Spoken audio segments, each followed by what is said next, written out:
እንኳን ደህና መጣ ማዕዶት። እንኳን ደህና ቆያችሁ። እርሚ ሌሎቻችሁም ከላይ ያላችሁ ነቤት ከሁሉ ይታዩኛል። ሰላም ናችሁ? እግዚአብሔር ይመስገን። ከየት ቤተ እምነት ነው? ኦርቶዶክስ ተዋህዶ። እንኳን ደህና መጡ። አይ ቲንክ ድምጾት የቤተ ክህነት ሰው ይመስላል። ተሳሳትኩ?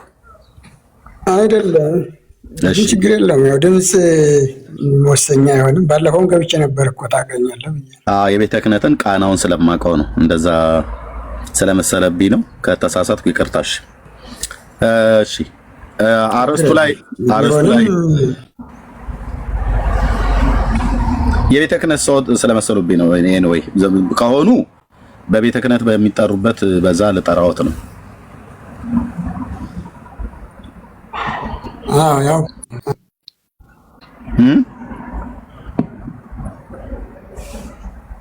አንተ ባልስ እንደ ችግር የለውም። በሆነም ባልሆነም እሺ ችግር የለም። እሺ ወንድሜ እንኳን ደህና መጣ።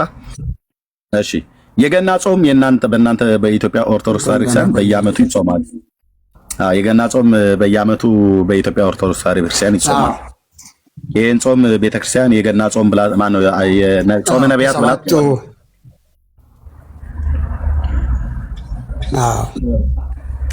የብሉይ ኪዳን ነቢያት ይሄን ጾም ጾመውት ነበር።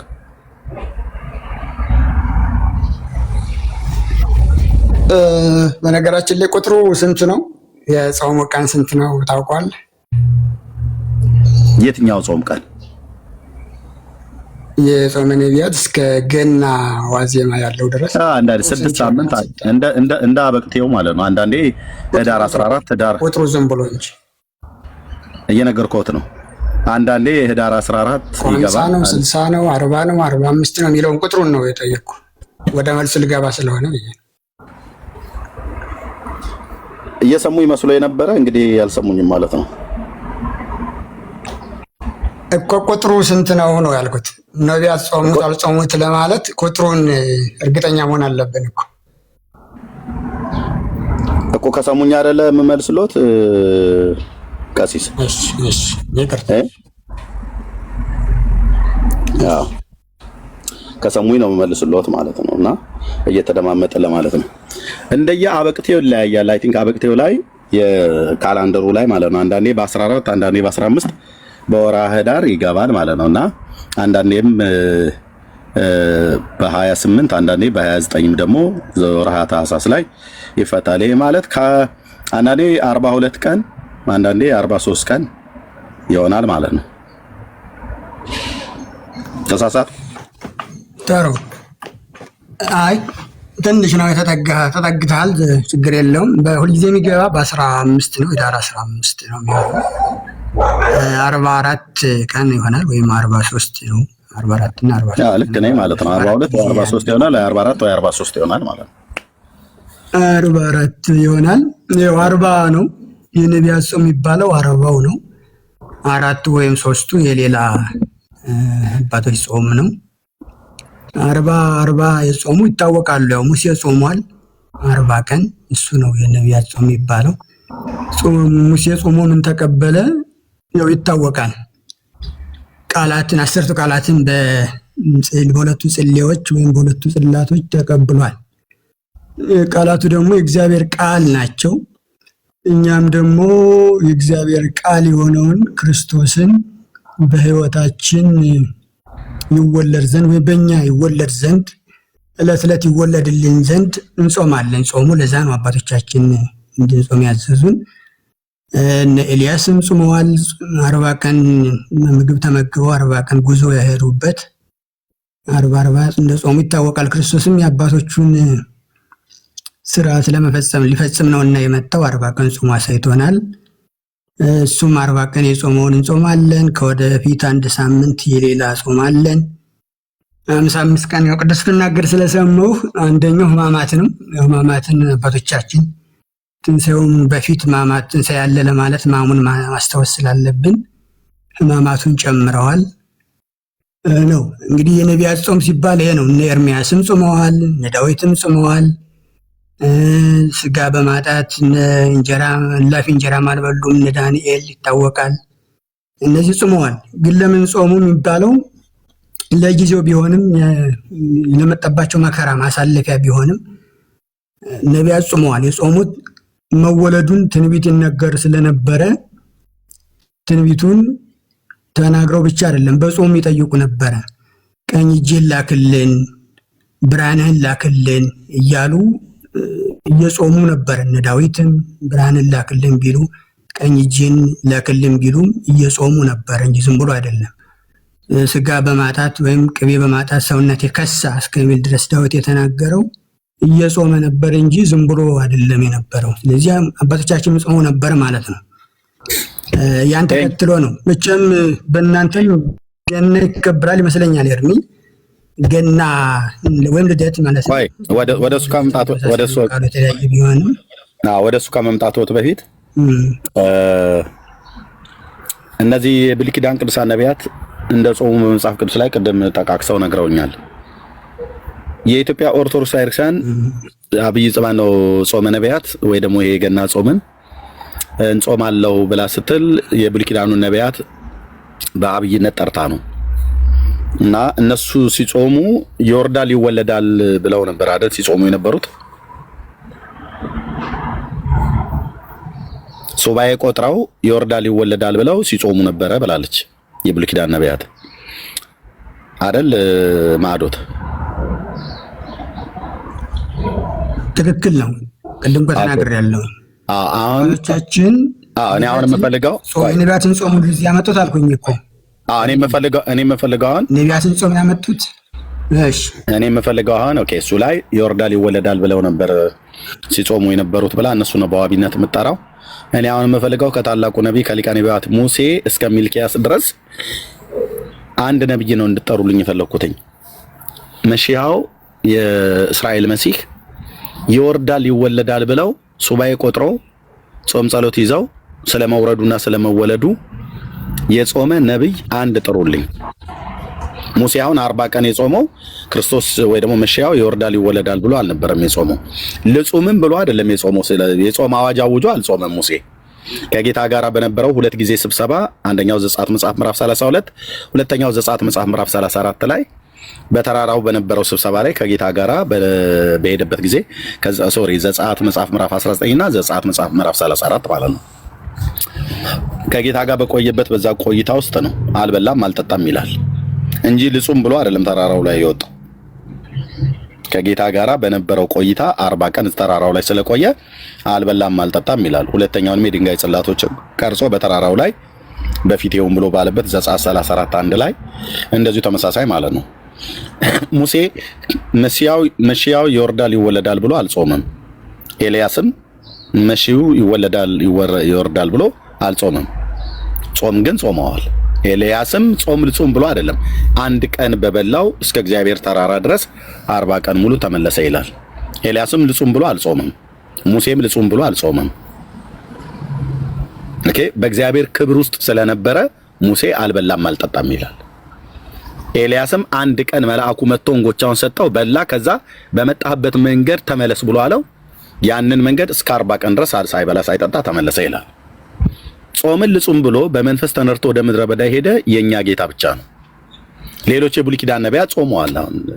አንዳንዶቹ የጾሙበት አለ በስርዓት ማለት ነው። ከህዝቡም ጋር ተቀላቅለው ቅድም ስናገር ነበር በኢዩኤል፣ በኢሳይያስ፣ በሚልኪያስ እነ ዳንኤል፣ እነ እዝራ ካህኑ፣ ነህምያ፣ አስቴር ሁሉ ገብታ ሴት ነብይ እንኳን ባትሆንም ጾማለች። ሳሙኤል ጾሟል። አንዳቸውም ግን እኔ አሁን የምፈልገው ቀጥሎ እንዲያሳዩኝ አንዳቸውም ግን መሺያው ይወርዳል ይወለዳል ብለው ዓላማ ይዘው ሱባኤ ቆጥራ ኦርቶዶክስ እንደምትለው ሱባኤ ቆጥረው ይጾሙ ነበር ይወርዳል ይወለዳል ብለው እንደሚል እንደዛ የሚል ቃል አላገኘውም። ካገኙ ግን ቢያሳዩኝ በጣም ደስ ይለኛል። ይቀጥሉ እርሱ። እንደሱ ብላ እንደምታስተምር መረጃም የለህም አንተም እኮ። እንደዛ ሳይሆን ክርስቶስ ይወለዳል። የነቢያት ዓላማቸው እኮ ክርስቶስ እንደሚወለድ የመሲሁን በትንቢት መነጽር አይተው የመናገር ነው ስራቸው የነበረው አይደል? ትንቢት ነው መናገር እንጂ ግን ጾሙ ወይ ነው? ይጾሙ ነበር። ለምን ነበር የሚጾሙ የነበረው? ጾሙ እንጂ እነ ዳዊት ሁሉ ይጾሙ ነበረ። ለምን ነው የጾመው? ጾም በተለያየ መንገድ የጾሙን ዓላማ ነው እንጂ ዳዊት እኮ አልጾምም አላልኩም። ጾሟል። ነፍሴን በጾም አደከምኳት ይላል እኮ ነቢያት። ለምንድን ነው የጾሙ? ምክንያቱ ይቀጥል። እኔ የጾሙ ምክንያት ነው እንጂ ዳዊት አልጾመም፣ ሳሙኤል አልጾመም፣ ወይ ነህምያ አልጾመም፣ እዝራ አልጾመም፣ ኤርሚያስ አልጾመም፣ ኢሳያስ አልጾመም አላልኩም። ሙሴ አልጾመም ብዬ አላልኩም። ኦኬ የጾሙበት ዓላማ ግን መሲሁ ይወርዳል ይወለዳል ብላ ኦርቶዶክስ እንደምትናገረው እንደዛ አይነት የጾሙ አንዳቸውም አባቶች የሉም ነው ብዬ የምለው። ካለ ግን ያሳይ ከረች እኮ ነው ኤርሚዬ ያልተባባ ነው። መቼ ተነጋ መቼ እንደዛ አለች ነው የተጻፈም እኮ የለም ብላለች። አንተ እያልክ ያለው በራስ ሐሳብ ብላለች እንዴ? እኔ አሁን ያን እንጂ የተጻፈ ወዴታ አለ። ጾመ ነቢያት የሚጾምበት ምክንያቱ እኔ አሁን ኦርቶዶክስ እንደምትናገረው አይደለም፣ ኤርሚያስ እየተናገርክ ያለው ነው እያሉኝ ያሉት ጾም ብላ ግን አባቶቻችን ሐዋርያት ነቅርታ ነቢያት ይጾሙ የነበረው ወይም በዘመናቸው ይናገሩ ትንቢት ይናገሩ የነበረ የክርስቶስን የመሲሁን መምጣት ከሆነ በዘመናቸውም እየጾሙ ከነበረ አለች ቤተክርስቲያን። እኔ እንደምረዳው ነው፣ ከተሳሳትኩ አባቶቼ ስለሚያርሙኝ ማለት ነው። እየጾሙ ከነበረ የገናን ጾም እኛስ ምን ብለን እናክብር አሉ አባቶች። እንዲያ ከሆነማ አባቶቻችን 40 ጾመው የተቀደሰ ነገር ጽላትን ያህል ተቀበሉ። እነ ኤልያስ የ40 ቀን ጉዞ ተጓዙ። ሌሎቹም አባቶቻችን ጾሙ፣ ከመከራው አለፉ። ከመከራው ያሳለፈን ክርስቶስ ስለሆነ ሲወለድ ዝም ብለን ነው የምናከብረው። መቼም ዛሬ ነገ ይወለዳል ብለን እንደማናከብረው ታውቃለህ። አንድ አባቶቻችሁም መግለጫ ይሰጣሉ፣ ሌሎቻችሁም ሲሰጡ እናያለን። የታኅሳስ 28 ሊሆን ይችላል 29 ሲሆን ማለት ነው። ያኔ ዝም ብላችሁ ልደቱን ከምናከብር ጾመን እናክብረው አሉ። እነማን እንደጾሙት እንደነ ሙሴ 40 ቀን፣ ሌሎቹም አሉ። የእነ አብርሃም ሶርያዊ ነው፣ ሌላ ታሪክ ስለሆነ 4 ቀን የተጨመረችው እሷ ናት። እነዛን ጨምረን እንጹም። ለምን ጾሙ ቢበዛ ነው ከመብላት መጾም ይሻላል፣ ወይም ለጾም አሉ ተብሎ በአባቶቻችን በ318 ሊቃውንት የተቀመጠ በፍትሐ ነገሥቱ አንበበ ከሆነ ብዬ ነው ስለተቀመጠ መጾም ይሻላል ከመከራው የምናልፈው፣ ወይም ክርስቶስ ሲወለድ ዝም ብለን እንዲሁ ከምንቀበል አባቶቻችን 40 የጾሙትን 40ውን ቀን እንጹም አሉ። ነገር ግን ከክርስቶስ መምጣት አስበው ስለሆነ ነቢያት ይጾሙ ይጋደሉ። በፈተናው ጊዜ ኤርሚያስ በስደቱ ጊዜ ይጾሙ የነበሩት ጾምንም አውጀው ይጾሙ የነበሩት መከራው እንዲያልፍላቸው ክርስቶስ የመከራውን ያሳልፍላቸው መሲሁ ሲመጣ ስለነበረ ያ ሁሉ ታሳቢ አድርገው ነው ይጾሙ የነበረ ብላ ቤተክርስቲያን 40 ቀን ደንግጋ ታጾማለች ነው እያልኩ። ነብዩ ኤርሚያስ የቱ ጋር ነው መከራ 2 ጊዜ ተናገሩ በስደት ምናምን ብለው አሉ። ነብዩ ኤርሚያስ በስደት መከራው እንዲያልፍለት የጾመበት አለ እንዴ? የት ተሰዶ ነበረ ኤርሚያስ? እና አስቴር በስደት ጊዜ አይደል የነበሩ? ኤርሚያስ ነው ያሉት የጠቀሱት ኤርሚያስ ነው። ባቢሎን ምርኮ ጊዜ የጠቀሱት ኤርሚያስን ነው ማዶት ኤርሚያስ ብለው 2 ጊዜ የተናገሩት። እኔ ቅድም ሲናገሩ ዝም አልኩኝ። ኤርሚያስ ስደቱ መከራው እንዲያልፍለት ነው ብለው አሉ። ኤርሚያስ የት ነበር ስደት የገጠመው? ከዛ መከራ እንዲያልፍ የቱ ጋር ነበር የጾመው? ምዕራፍ ስንት? ከ52 ምዕራፎቹ የእውቀት ችግር ሊሆን ይችላል። ጥቅስ መጽሐፍ አጠገብ ስለሌለ ላላወጣልህ እችላለሁ። ይቅርታ፣ ችግር የለውም። ታሪኩን ከነበሩኝ እኔ ያልጾሙበት ዘመን ስለሌለ ብዬ ነው። እነ ዳንኤልም ጾመዋል። አይ ኤርሚያስም ነው ያሉኝ። ኤርሚያስም ብለው ስላሉ ዞርም እስከ ማለት የተናገሩት የዳንኤልን አይደለም። ኤርሚያስ በስደት ብሎ 2 ጊዜ ስለተናገሩ ኤርሚያስ ተሰዶ ከመከራው ስላላወቁት ይሆናል። አፌል መጥቶ ተናግረው ሊሆን ይችላል ብዬ ነው። ያ እሺ፣ ቴንክ ዩ። ኤርሚያስ በስደትም ሆኖ ከመከራው እንዲያልፍለት ጾመ ብሎ የሚል የመጽሐፍ ቅዱስ ክፍል የለም። ኦኬ። ዳንኤል ያው ይታወቃል በባቢሎን ላይ ነው፣ ስለ ኢየሩሳሌም ከተማ መፍረስና ስለ አይሁድ ሕዝብ መበተን። እሱም እዝራም ነህሚያም በየተናጠል ጸልየዋል፣ ጾመዋል። አስቴርም እንደዚሁ ከነ ሞርድካይ ጋር ጾማለች ማለት ነው። ኦኬ። የገና ጾምን እንግዲህ የነቢያቱ ይወርዳል ይወለዳል ብለው ሲጾሙ ነበር የኖሩት እና እኛም ደግሞ እንጾመዋለን ብላ በሚል ለቤተክርስቲያን የምትናገረው ግን ከብሉይ ኪዳን ነቢያት እርሶም አሁን እንዳሉት አንዱም ነቢይ ክርስቶስ ይወርዳል ይወለዳል ብሎ የጾመ ነቢይ የለም። አንድም ነቢይ ቀደም የጠቃቀሷቸው ነቢያት በየግላቸው አንዳንዶቹ ጾም አውጀው ጾመዋል፣ አንዳንዶቹ ደግሞ ጾምንም ሳያውጁ ንጹምን ብለው ሳይሆን ለምሳሌ ኤልያው ነቢይና ሙሴ ንጹም ብለው አይደለም የጾሙት። በቃ ኤልያስም አንድ ቀን በበላው መብል ወደ እግዚአብሔር ማነው ተመለስ፣ በመጣህበት መንገድ ተመለስ ብሎት ጌታ መልሶታል ማለት ነው። የ40 ቀን መንገድ ሄደዋል። ሙሴም ከጌታ ጋራ በኮሬብ በተራራው ስብሰባ ስለነበረው በዛ ቆይታ ውስጥ ነው። ልጹም ብሎ አይደለም የወጣው፣ 40 ቀን ቆየ፣ አልበላም አልጠጣም ይላል። ኦኬ። ሁለቱም ታላላቅ ነቢያት ሲጾሙ፣ ሌሎቹም ነቢያት ሲጾሙ ጾም ከብሎ ከተባለ ያ ማለት ነው አለመብላት አለመጠጣት ጾም ነው ተብሎ ስለሚታመን፣ መሲሁ ግን ይወርዳል ይወለዳል ብሎ ግን የጾመ የለም። አንድ ይሄን በዚህ ጨረስን። ከሰባቱ አጽዋማት ጾመ ሁዳዴ ላይ ላውራውት። ጌታችን የጾመውን ጾም አብይ ጾም የሚባለውን ጾማላችሁ አይደል? መጽሐፍ ቅዱሳዊ ጾም ነው እሱ ጾም? አዎ። ጌታችን ስንት ቀን የጾመው? 40 ቀን አልበላም አልጠጣም አይደል? አዎ።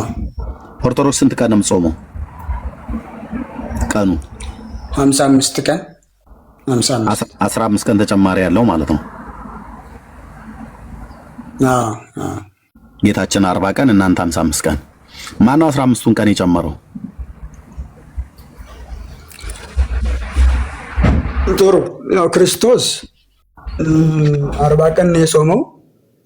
15ቱን ቀን የጨመሩት አባቶቻችን 318ቱ ሊቃውንት ወይም ሐዋርያት ናቸው። ደግሞ ማስረዳት ይችላለሁ፣ ችግር የለውም። 318ቱ ሊቃውንት ሐዋርያት ይባላሉ እንዴ? አስተማሪ ማለት ነው። ሐዋርያ፣ ተጓዥ፣ ያዥ፣ አስተማሪ እያለ ይቀጥላል እኮ። እናንተ 12 እንደነ ጴጥሮስ ያለውን አይደለም። እነ ጳውሎስም ሐዋርያ ይባላሉ እኮ እንደ 12 አይደለም አይደል? እንደሱ ከሆነ ኦኬ። ያ እሺ፣ እንደዛ በሚለው ነው። ስለዚህ 318ቱ ሊቃውንት ናቸው 15ቱን የጨመሩት። ከዛም በኋላ የተነሱት እነ ዲሜጥሮስም ቢሆኑ ሌሎቹም አባቶቻችን ላስረዳ አልኩኝ እኮ የሰዎቹን ሳይሆን ለምን 15 ቀን ጨመራችሁ ለሚለው ላስረዳ ወይ? እሺ ያስረዱ። አሁን የሰዎቹ እኮ ምንም ጥሩ። የመጀመሪያው ሳምንት ጾመ ሕርቃል ነው። አዎ፣ ይህም በኢየሩሳሌም የተደረገ ታሪክ ነው። ምክንያቱም ታሪክ ስለሆነ ደስ ስለማይልህ ብዬ ነው። አንተ ታሪክ ላይ አይ ማን ነው? እኔ ታሪክ ደስ ይለኛል እንጂ እኔ ታሪክ ደስ ይለኛል። ጥሩ። እንግዲህ ጾመ ሕርቃል ማለት ሕርቃል ማን ነው? ንጉሱ ሕርቃል ማን ነው? እሱ ንጉሱ ሕርቃል ነው። አዎ፣ ስለ ክርስቶስ መስቀል በጠላቶቹ መስቀልን ያስመለሰ ነው። እንግዲህ እሱም ታሪኩን በሰፊው ማየት ትችላለህ። መጨረሻው ሳምንት ሕማማት ነው ይታወቃል። ቆይ ማን የጨመረው ጾመ ሕርቃልን? አባቶቻችን አልኩህ እኮ የደነገጉት። የትኞቹ አባቶች? የነዛ 318ቱ ሊቃውንት የተባሉት? አዎ ማለት ትችላለህ። አይ ማለት ትችላለህ አይደለም፣ እርሶ ይበሉና ይንገሩኝ። 318ቱ ሊቃውንት አይደል? እነሱ በዛ ጉባኤ ኒቄያ ማለት ነው የተሰበሰቡት። አዎ ጉባኤ ኒቄያ የተሰበሰቡት ማለት ነው አይደል? እነሱ ናቸው የጨመሩት ጾመ ሕርቃልን።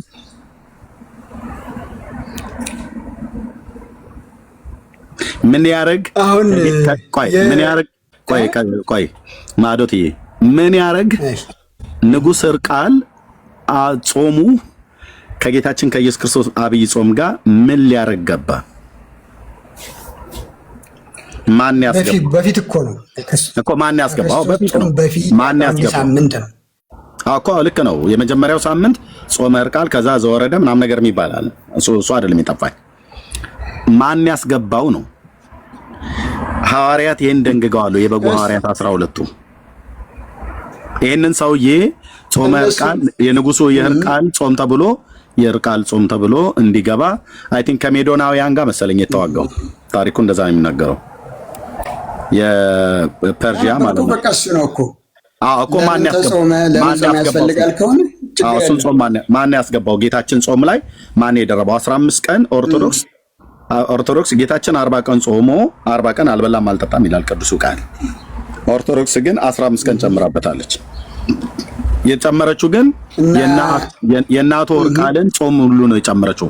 ማን የጨመረላት? ማን ነው ጨምሬ ያላት ነው?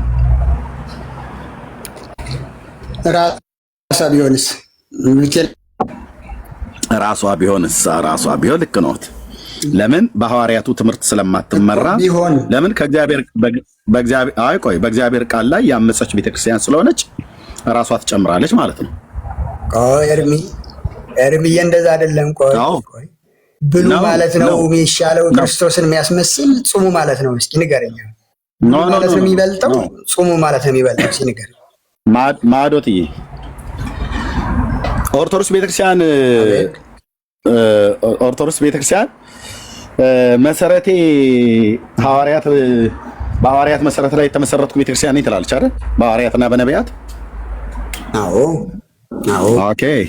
በሐዋርያትና በነቢያት መሰረት ተመስርቻለሁ ብላ ስትል ምን እያለችን ነው? በቅዱሳን ነቢያት፣ በብሉይ ኪዳን ቅዱሳን ነቢያት በተተነበየና የሁላችን ጌታ በሆነው በእግዚአብሔር ልጅ በኢየሱስ ክርስቶስ ቅዱሳት ሐዋርያት በተጻፈ በምን መንፈስ ቅዱስ ኢንስፓየር እያደረጋቸው በጻፉት እስትንፋሰ እግዚአብሔር በሆኑት በቅዱሳት መጽሐፍት አምናለሁ እያለች ነው አይደል? መሰረቴ እሱ ነው፣ ቅዱሱ ቃል ነው፣ ብሉይና አዲስ ኪዳን ነው እያለች ነው አይደል? አጽዋሟ እንደዚህ ከዚህ ቃል የተቀዳ መሆን አለበት። አጽዋማቷ፣ የትኛውም አምልኮቷ፣ ስርዓቷ በብሉይ ኪዳንና በአዲስ ኪዳን መጽሐፍት ላይ ተፈልጎ መገኘት አለበት። ዋቤ አድርጋ የምትጠራቸው እነ ቅዱስ ጴጥሮስን፣ ጸሐፍተ ሐዋርያትን፣ እነ ቅዱስ ማቴዎስን፣ እነ ቅዱስ ጳውሎስን መሆን አለበት። ምክንያቱም መሰረቴ ብላ ካለች አበው እንደሚሉት ነገርን ከስሩ ውሃን ከጥሩ ይላሉ እና ስለዚህ ወደ መሰረቱ ስንሄድ ኦርቶዶክስ መሰረትሽ ማን ነው ብለን ስንላት የብሉይ ኪዳንና የአዲስ ኪዳን ቅዱሳት ነቢያትና ቅዱሳት ሐዋርያት። ኦኬ። የማዕዘንሽ ድንጋይ ማን ነው ስንላት ክርስቶስ ኢየሱስ። እንደዛ ከሆነ አጽዋማትሽም ትምህርትሽም ሃይማኖታዊ ልምምድሽም በሙሉ የሚቀዳው ከየት ነው ማለት ነው? ከመጽሐፍ ቅዱስ ነው ማለት ነው። ስለዚህ ከመጽሐፍ ቅዱስ ከተቀዳ ኢየሱስ ጌታችን 40 ቀን ጾሟል። እሱ የጾመውን ጾም 40 ቀን እጾማለሁ ብላ ካለች ኦኬ፣ ቀኑን ሳታዛንፍ 40 ቀን መጾም አለባት። አሁን ግን እያደረገች ያለችው 55 ቀን እየጾመች ነው። ጌታችን ኢየሱስ ክርስቶስ ማጨምሩ አሉ ነው። የግድ እኮ የጌታን ቃል ማጉደል ብቻ አይደለም፣ አትጨምርምም ብሏል። መጨመርንም ይከለክላል፣ ማጉደልንም ይከለክላል። ስለዚህ 15ቱ ቀንን የነ አቶ ህርቃልን የንጉሱ የህርቃልን ጾም በጌታችን ጾም ላይ አምጥቶ ጨምሮ ጹሙ ብሎ ያለው ማን ነው? የትኛው ሐዋርያ ነው እያልኩት ያለሁት? በመሰረቱ ቤተ ክርስቲያን እኮ የመደንገግ እንደዚህ አሁን ስርዓት ነው፣ ቀኖና ነው፣ ዶግማ አይደለም። ዶግማም ቀኖናም ራሷ ቤተ ክርስቲያን እኮ ለልጆቿ ቀምራ ማስቀመጥ ትችላለች እኮ አይደል እንዴ? አንድ ቤተ ክርስቲያን የራሱ ተከታዩን እኮ ይህን አድርጉ አታድርጉ ማለት አይችልም እንዴ? መብት የላትም እያልከኝ ነው ኤርምዬ? ትችላለች እኮ ነው። ትችላለች ግን መጨረሻው ህማማት ነው። ትንሣኤ ለማክበር ያድምጡኝ። ቤተክርስቲያን ትችላለች፣ ስልጣን አላት። የምትችለው ግን ሪትን በሆነ በተጻፈው በብሉይና በአዲስ ኪዳን በቀደሙ አባቶች በነቢያትና በሐዋርያት የሁላችን ጌታ በሆነው በኢየሱስ ክርስቶስ በተሰበከ ወንጌል በቅዱሳት መጽሐፍት መሰረት ላይ ቆማ ነው። እሷ ከተጻፈው እውነት ውጭ ወጣ ዘውሃቦሙ ስልጣነ ለሐዋርያት እያለች ኦኬ፣ ያ ለሐዋርያት የተሰጠ ስልጣን ለእኔም ተሰጥቷል ብላ እስካለች ድረስ በተጻፈ በእግዚአብሔር ቃል ላይ ሳትጨምር ሳትቀንስ ሪትን ለሆነው ለተጻፈው ለእግዚአብሔር ቃል ታማኝ ሆና ያንን ነው ማራመድ ያለባት። አሁን ግን ጌታችን 40 ቀን ጾመ ይላል የተጻፈው። ኦርቶዶክስ ግን የለም የኢየሱስ ጾም 40 ቀን ነው፣ እኔ በላው ላይ ግን 15 ቀን ጨምራለሁ። ምክንያቱስ ማንም የሚጠይቀኝ የለም። ህዝቡም እንደሆን በቃ ዝም ብዬ አስተኝቼዋለሁ። እርብዬ እና ዕዳ በደል ያመጣል ስንጨምርበት፣ ጾሙ ስንቀንስ እና ስንጨምር ያመጣል። ስለጨመርን ዕዳ በደል ይመጣብናል።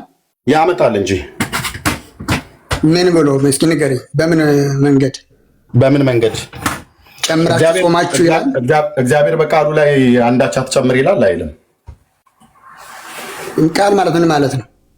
አይ ይተው እንጂ ቃል ማለት አንዳች አትጨምር የሚል ጾሙ ለምሳሌ ክርስቶስ 40 ጾምኩና 40 ጾም ብሏል እንዴ?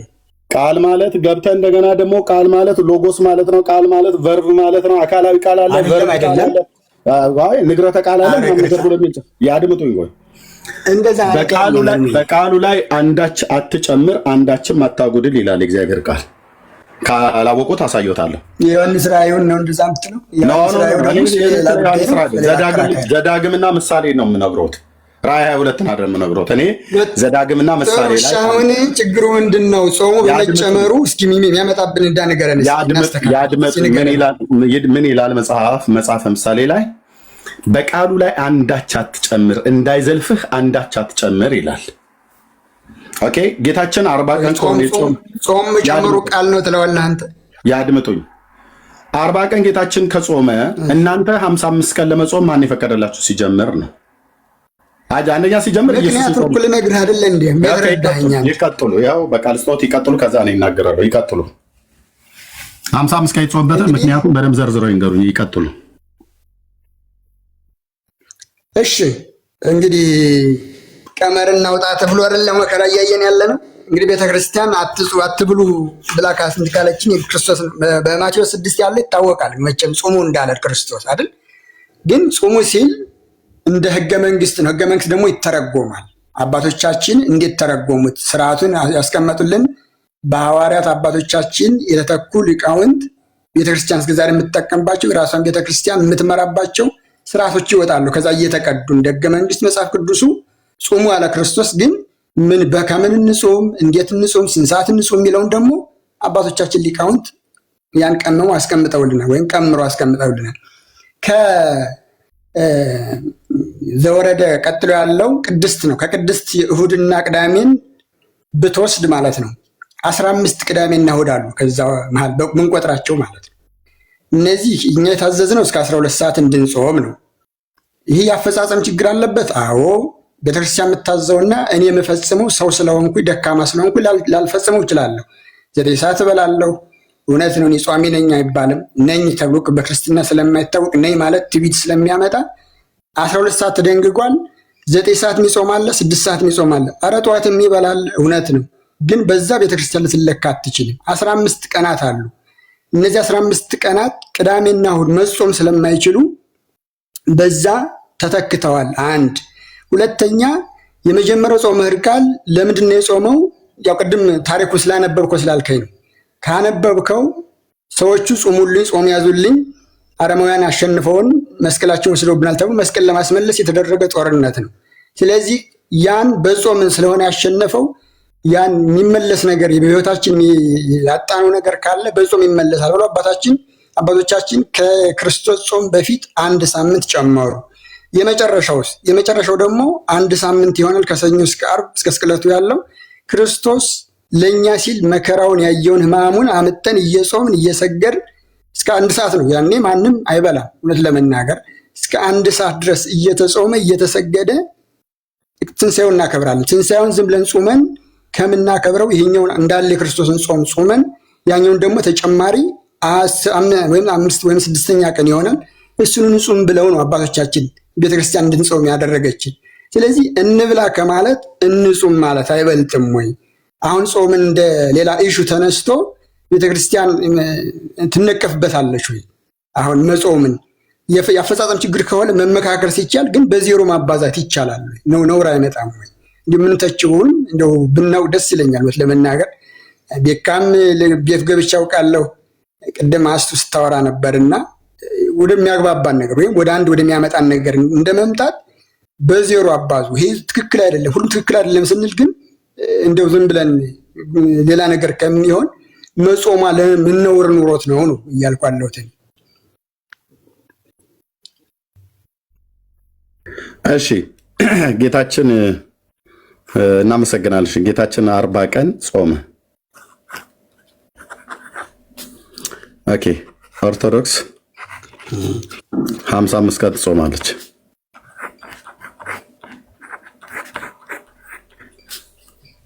የስንት ቀን ልዩነት አለ? 15 ቀን ልዩነት አለ። ኦኬ ይሄንን 15ቱን ቀን 15 ቅዳሜና እሁዶች አሉ።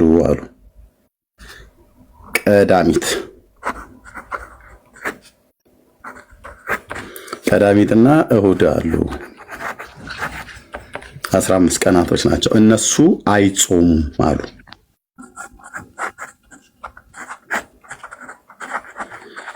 ኦኬ የማይጾሙበት ምክንያት ሰንበት ስለሆኑ ነው አይደል? ሰንበት ስለሆኑ ነው አይደል? የማይጾሙት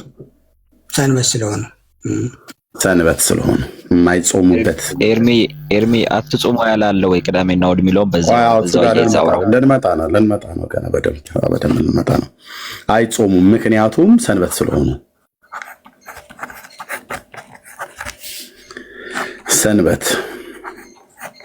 ስለሆኑ አሉ። ኦኬ ጌታችን መድኃኒታችን ኢየሱስ ክርስቶስ ኦኬ ወደ ቅዱስ ቃሉ ስንሄድ 40 ቀን አልበላም አልጠጣም። ማቴዎስ ወንጌል መጽሐፍ ምዕራፍ 4 እሺ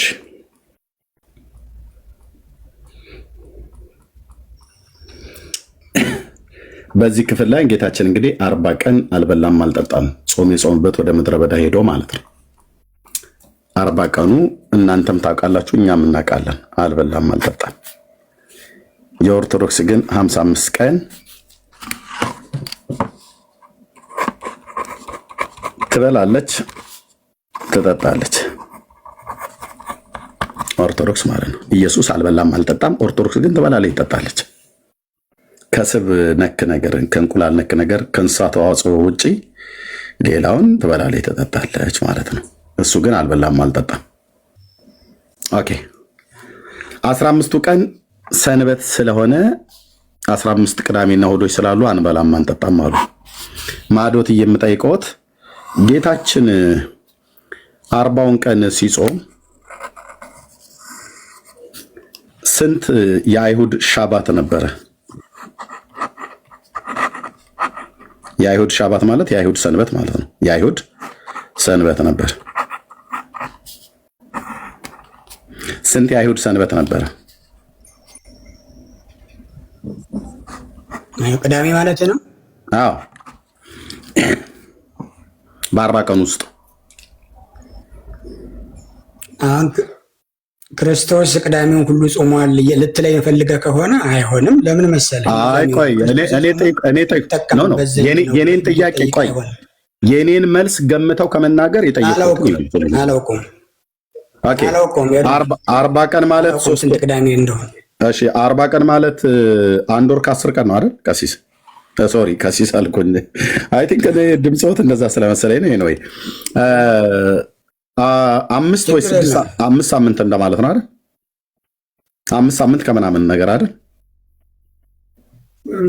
የ40 ቀኑ ያው አንዱ የተጠመቀበትን ቀኑ እኔ 40 ቀኑ የ40 ቀኑ ጾም ነው። ለወደ እንደተጠመቀ ወዲያውኑ በመንፈስ ተነስቶ ወደ ምድረ በዳ ሄደ ይላል። ያው እንዲያ ከሆነ እርምዬ መቼ ነው ምን ቀን የተጠመቀ? ስለቀኑ አይደለም ቀኑን አይደለም የፈለኩት። በ30 ዓመቱ ነው የተጠመቀው በጢባሪዮስ ቄሳር ዘመን በ30 ዓመቱ እንጂ ቅዳሜዎችን ለማግኘት ቀኑን ታስታውሰዋለህ? እኔ አላውቅም። በቃ እንዲያ ከሆነ እኔም አላውቅም። እኔ እየጠየኩት ያለሁትኝ ስንት ይሄ 40 ቀኑ ስንት ወርና ስንት ወይ ደግሞ ሳምንት ነው እያልኩት ያሉት። አንድ ወር ስንት ከ10 ቀን ማለት ነው እኮ። አንድ ወር ከ10 ቀን ማለት ነው። በአንድ ወር ከ10 ቀን ውስጥ አንድ ወር 4 ሳምንት አለው አይደል? አንደኛው ሳምንት 10 ቀን ብሎ የሚለው 7ቱን ትተህ ነው አንዱ 7ቱን ብቻ ይዘህ ነው 3ቱን ቀን እንተው 5 ሳምንታት አሉ ማለት ነው። በ10 ማን ነው በ40 ቀናቶች ውስጥ 5 ሳምንታት አሉ። በ5 ሳምንታት ውስጥ 5 የአይሁድ ሰንበት አልፏል ማለት ነው። በ5ቱ የአይሁድ ሰንበት አይችልም። የተጠመቀበት መነሻ ሊኖረን ያድምጡኝ። እኔ ስለመነሳት ስለሞቱ አላነሳውም። እኔ ገና ከዮሐንስ በ30 ዓመቱ በዮሐንስ እጅ ተጠመቀ ይለናል።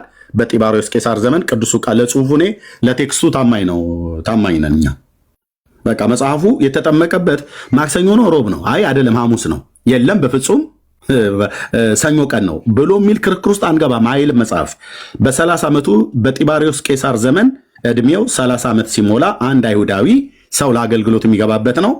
30 ዓመት ሲሞላው እንደ እግዚአብሔር ቃል እንደተጻፈው በትንቢተ ኢሳይያስ መጽሐፍ ምዕራፍ 40 ላይ እንደዚሁም በሚልኪያስ መጽሐፍ ምዕራፍ 3 ላይ እንደተጻፈው ጌታ ወደ ዮርዳኖስ ሄደ። ያን ታላቅ ነብይ ያገኘው ያ ታላቅ ነብይ የተጻፈለት በእነዛ በሁለት ጉምቱ በሆኑ በብሉይ ኪዳን ነቢያት ስለተጻፈለት ማለት ነው። ዮሐንስ ከምድረ በዳ መጣ ማለት ነው። ስለዚህ በዮርዳኖስ በዛ ተጠመቀ። አሁን ቀኑ ማክሰኞ ነው ሰኞ ነው አይደለም ሮብ ነው። በፍጹም ሊሆን አይችልም። ዓርብ ነው ስልህ ለምን መሰለህ እንደዛ ያልኩት ለመሰለህ ቅዳሜዎቹን መወሰን አትችልም። ኖ ቅዳሜዎቹን ለምን ማንወስነው? 40 ቀን ነው ጾመው። አይ አድምጡ ቆይ እሺ የእናንተ ተረት እንግዲህ ሲፈርስ እኔ ሙግቱን በሳቃ ሊሉት አይችሉም፣ አይገባም። ኦኬ ጌታችን 40 ቀን ነን ስቶፕ ነው የጾመው ሳያቋርጥ ማለት ነው። ሳያቋርጥ ጾመ ውዴ ማለት ነው። እሺ በዚህ በ40 ቀን ውስጥ 5 ሳምንታት አሉ። በ5 ሳምንታቶች ውስጥ 5 የአይሁድ ሻባት ሰንበት ቀን አለ ማለት ነው። ይሄ ሰንበት በምን አወቅ? ያድምጡ ኤርሚ በምን አወቅ? ያድምጡ። በሳምንት ዓርብ ከሰዓት በኋላ ሰንበታቸው ይገባል። የሚያወሩት ከኤርሚያስ ጋር ነው። በምን አወቅ ብለው ካሉ ታናክ ነው ብሉይ ኪዳን ማለት ነው። 6 ቀን ስራ ስሩ በሰባተኛው ቀን ረፉ ብሎ ያለው የሳምንቱ የመጀመሪያ ቀን የተባለው በአዲስ ኪዳንም በብሉይ ኪዳንም ማለት ነው። የሚያወሩት ከኔ ጋር ነው። ልብ ይበሉ። ኦኬ በምን አወቅ ካሉ በቅዱሱ ቃል ነው። እኔ ጴንጤ ነኝ። ኦኬ ኖ ይቅርታ፣ እንደዛ ማለት ያድምጡኝ አልኩት። ቀደም ሲያወሩ ሰማሁ አይደለ? ቅዳሜ 5 ቅዳሜ ልትላት አትችልም። ያድምጡ በወር ውስጥ ስንት ያድምጡኝ። እሺ እንደዚህ እንዳይሉ የኦርቶዶክስን ተረት ብትንትን አድርጌ ነው የማፈርሰው ማለት ነው። በምን በእውቀት ልብ በሉ። እናንተ 40 ቀን ክርስቶስ ጾመ፣ እናንተ ግን 55 ቀን ጾማችሁ። 55 ቀኑን 15 ቀን ጨምራችሁበት። ማን የጨመረው? የአቶ ህርቃል ሁሉ ጾም ገብቶበታል። አቶ ህርቃል የሚባለው ሰውዬ ማለት ነው። ማን የጨመረው? አባቶቻችን ብለዋል። እነዚህ አባቶች እነማን ናቸው? በኋላ እናየዋለን። 3 ምዕት ብለው ሊሉ ፈለጉ። ቅድም የቱ ጋር ጉባኤ ኒቅያ ላይ የነበሩት? አዎ ድንጋጌው ካለ ይነግሩናል። ልክ ጸሎታ ሃይማኖት ነአምን በአሐዱ አምላክ እግዚአብሔር አብ አሐዜ ኩሉ ዓለም ብለው የደነገጉትን ድንጋጌ የኒቅያውን ክሪድ ልክ እዛ ጋ ይሄን ጾም ይግባ ብለው ደንግገው ከሆነ ይነግሩናል። ታሪኩን የሚያውቁት ከሆነ እኔ ይህን ሰውየውን ታሪኩን ስለማውቀው ነው የምነግረውት። የትኛው መጽሐፍ ላይ በምን ጊዜ እንደተጻፈና ማን እንዳስገባው እርሶ ይነግሩናል ማለት ነው። ኦኬ አሁን ግን ልቀጥል። ጌታችን 40 ቀን ጾመ። 40 ቀን ማለት ወር ከ10 ቀን ማለት ነው። በአንድ ወር ውስጥ ስንት ሳምንታት አሉ? 4 ሳምንታት አሉ። በነዛ ሳምንታቶች ውስጥ ሳምንቱ በገባ 6 ቀን አይሁድ ስራ ሰርተው በሰባተኛው ቀን ሻባት ያርፋሉ ማለት ነው። 6 ቀን ስራ ይሰራሉ። ስራህን ስራ ተብሏል። በሰባተኛው ቀን ግን እረፍ ተብሏል። እረፍት አድርግ ተብሏል።